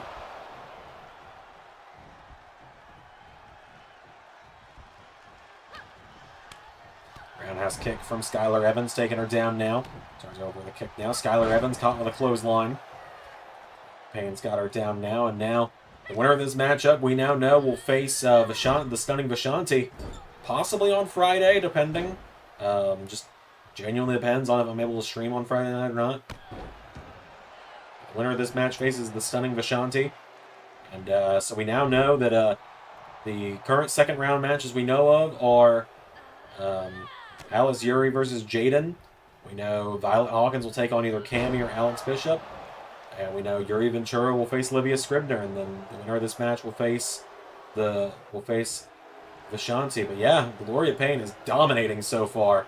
This woman could immediately be setting herself as, like, look at that dropkick didn't even really phase her. Skylar Evans is now trying to mount some offense here. Gloria Payne could be cementing herself as a favorite in this matchup. Stop the match. Well, Skylar Evans is coming back. She's trying. Slaps her in the chest. Skylar Evans runs the ropes. Big drop kick managing to take her down. Skylar could pull this off. A real David versus Goliath performance potentially here. Skylar Evans up to the top. Reach for the sky. Shooting star press. 1, 2. No. Skylar Evans for a second there looked like she might have gotten the win. Gloria Payne is down now. Skylar Evans going to the legs. You take out the legs, she'll have trouble getting back up. Skylar Evans has got Gloria Payne down. Goes for her. Payne out of the way. Gloria Payne takes down Skylar Evans.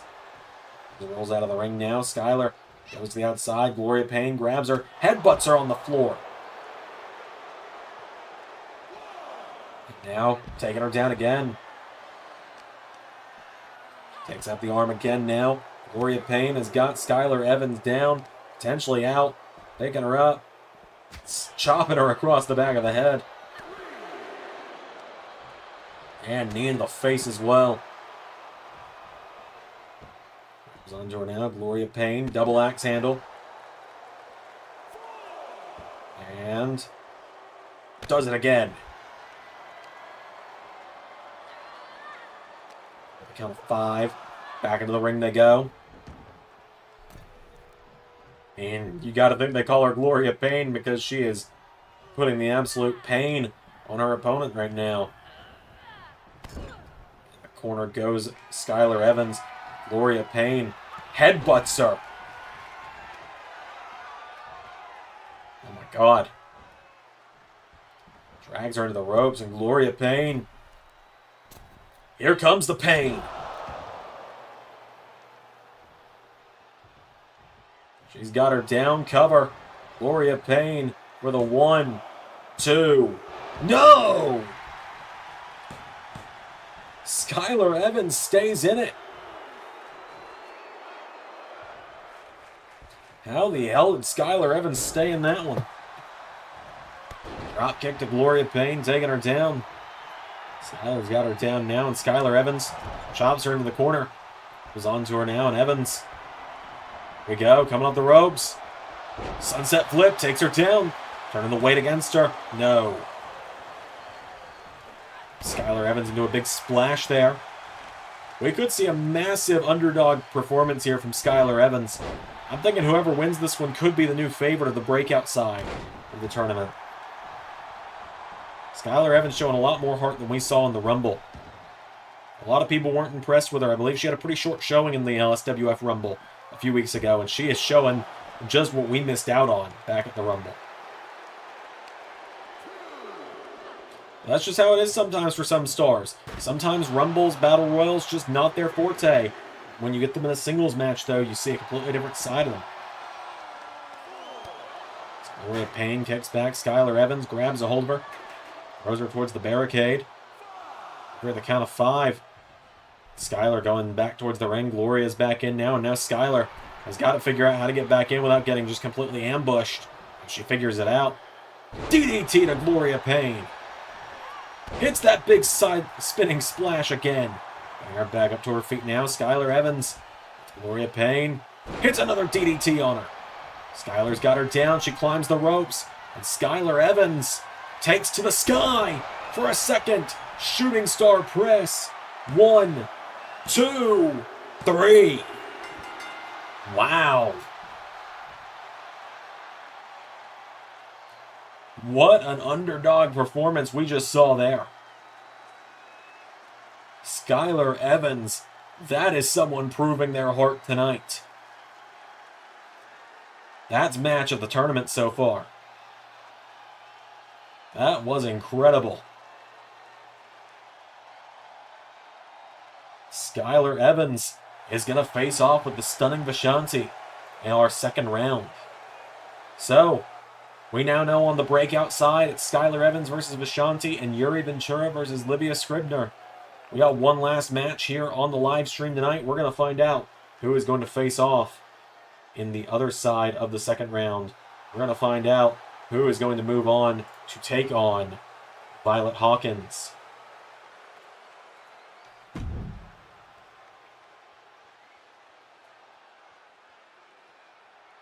That win there. That was awesome.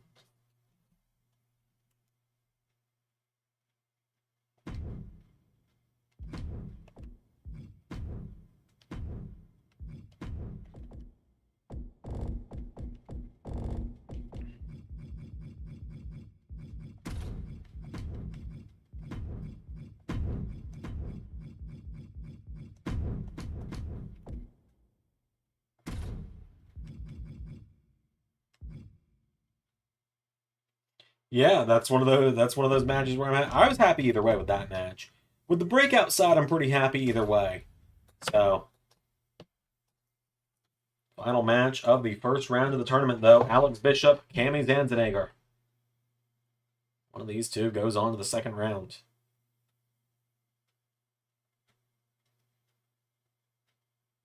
It's Alex Bishop, who is one of the earliest signings to LSWF, against Cami Zanzenegger, the future daughter of Carnold. She came back in time, what, 25 years or so, she says? Maybe more. Rhett says, hey, just got into your channel and I'm hooked. Do you have any suggestions on where to start in your universe mode? I'm immediately invested and excited to watch. So if you just want to jump in, you know, we're about to jump into 2K24 in just a couple of weeks, so that's a good time as any. I think where we're at right now is a good time as any. We're about to finish up one of the biggest, we're getting close to finishing one of the biggest stories on the channel. A good way to kind of get a lot of the history out at once is to watch a video we have called The Entire History of LS11 Universe So Far, that came out about a year ago, so it's about a year outdated. But ultimately, I think a really good place to kind of jump in and get the feel for where we're at now is our recent SummerSlam that came out back in December. I think that's a good place to jump in. That was only, you know, like 8 weeks ago, so you don't have as much to catch up on. Some people are starting from the very beginning, but, you know, that's up to those people. We're almost at 1,000 episodes overall, so, which is insane. But yeah, absolutely, there's plenty of different places to jump in at. Right now, we're filming some stuff for one of the side series on the channel, LSWF, a more call-based universe mode. As Cammy sprints down to the ring, Cammy Zanzenegger sprints to the ring. What's craziest here is I believe this is her first actual singles match. I believe she's mostly been in tag matches and rumbles and stuff. See the slight resemblance to our women's champion Elizabeth Bell because, I mean, at the root of it, she's kind of related to all of us. Perfect things again. Very excited to watch what I've seen so far. So I'm glad you're enjoying. You watch early NXT episodes earlier today. Yeah, early NXT is a little rough. But yeah, no, Cammy is technically my niece, I guess. Same way she's Eliza's niece. Cammy grabs a hold of Alex Bishop immediately. Oh yeah, Undisputed Era versus Imperium was fun. Like, Ray always beats himself up over the Alexander Wolf North American title stuff, but I thought it was good. As Cammy just slapped the taste out of Alex Bishop's mouth and drops her immediately. Cammy's got her father showboating in her, though, clearly. Whoa, but she's backing it up with that power slam. Pulls her in, grabs Alex Bishop, has got her up. Bishop, though, the Canadian sensation, slides out of it. Now, Cammy's got her now, pulls her in, dropping her down. Cammy's got a hold of her again, kicks her in the ribs, double underhook, and, whoa, went for a suplex. Alex Bishop counters back. Double knees into the face, taking her down. Code breaker there. And, what a back suplex to Cammy as well.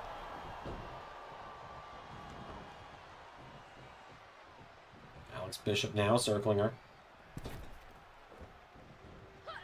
Definition of nepotism here. She's one of the only 8 original women left from LSWF.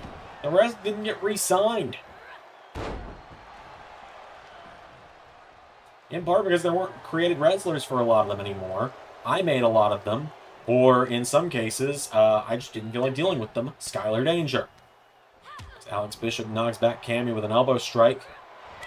Slaps her in the face now. Cammy pulls her in, throws her in the corner. Forearm strike, taking her down. Jumps up, kicks her in the ribs, and big exploder suplex. Into a cover, has her down with a 1. No. Jesus. Elbow strike, taking her down again. I mean, there are a few names I wish I could get back from the old roster, but like the creator of a lot of the women that were in LSWF the first time around, Jessica Fox, isn't around anymore. What a floating knee strike there from Alex Bishop. For the 1, 2, no! Laying her down now. Cammy goes down again. Bishop's got her down now, and Alex Bishop. Cammy rolling out of the ring in retreat. Cammy getting herself back up to her feet now, and Cammy in trouble. Alex Bishop, diving cannonball. Cammy goes down. Alex Bishop grabs onto her, but Cammy answers back, taking out the arm. Hold Bishop, getting her back up to her feet now, and Cammy grabs a hold of her, sending her back into the ring. Cammy coming back in after her now, clothesline. Into another. Cammy. Drop kick, taking her down. Cammy's got her back up now, pulls her in. Disarm her. Disarm her in from Cammy. Could she force a submission? Alex Bishop pushes her away. It's really funny. Whoa, what a boot there. I was going to say, there's actual lore behind how Cammy came to be. I don't know if we really have time to delve into that tonight, unfortunately. I'll have to talk about that at some point, though. Because Cammy has both appeared but not appeared before in the LS11 multiverse. Before here. What a drop there to Alex Bishop, though.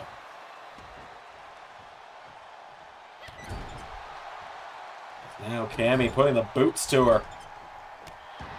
Kicks the hell out of Alex Bishop. She's got her down. Kicked in the head, though. Bishop's got her down, getting Cammy back up. Alex Bishop goes for a kick. Cammy caught her. Cammy's got her from behind now. Turns her around.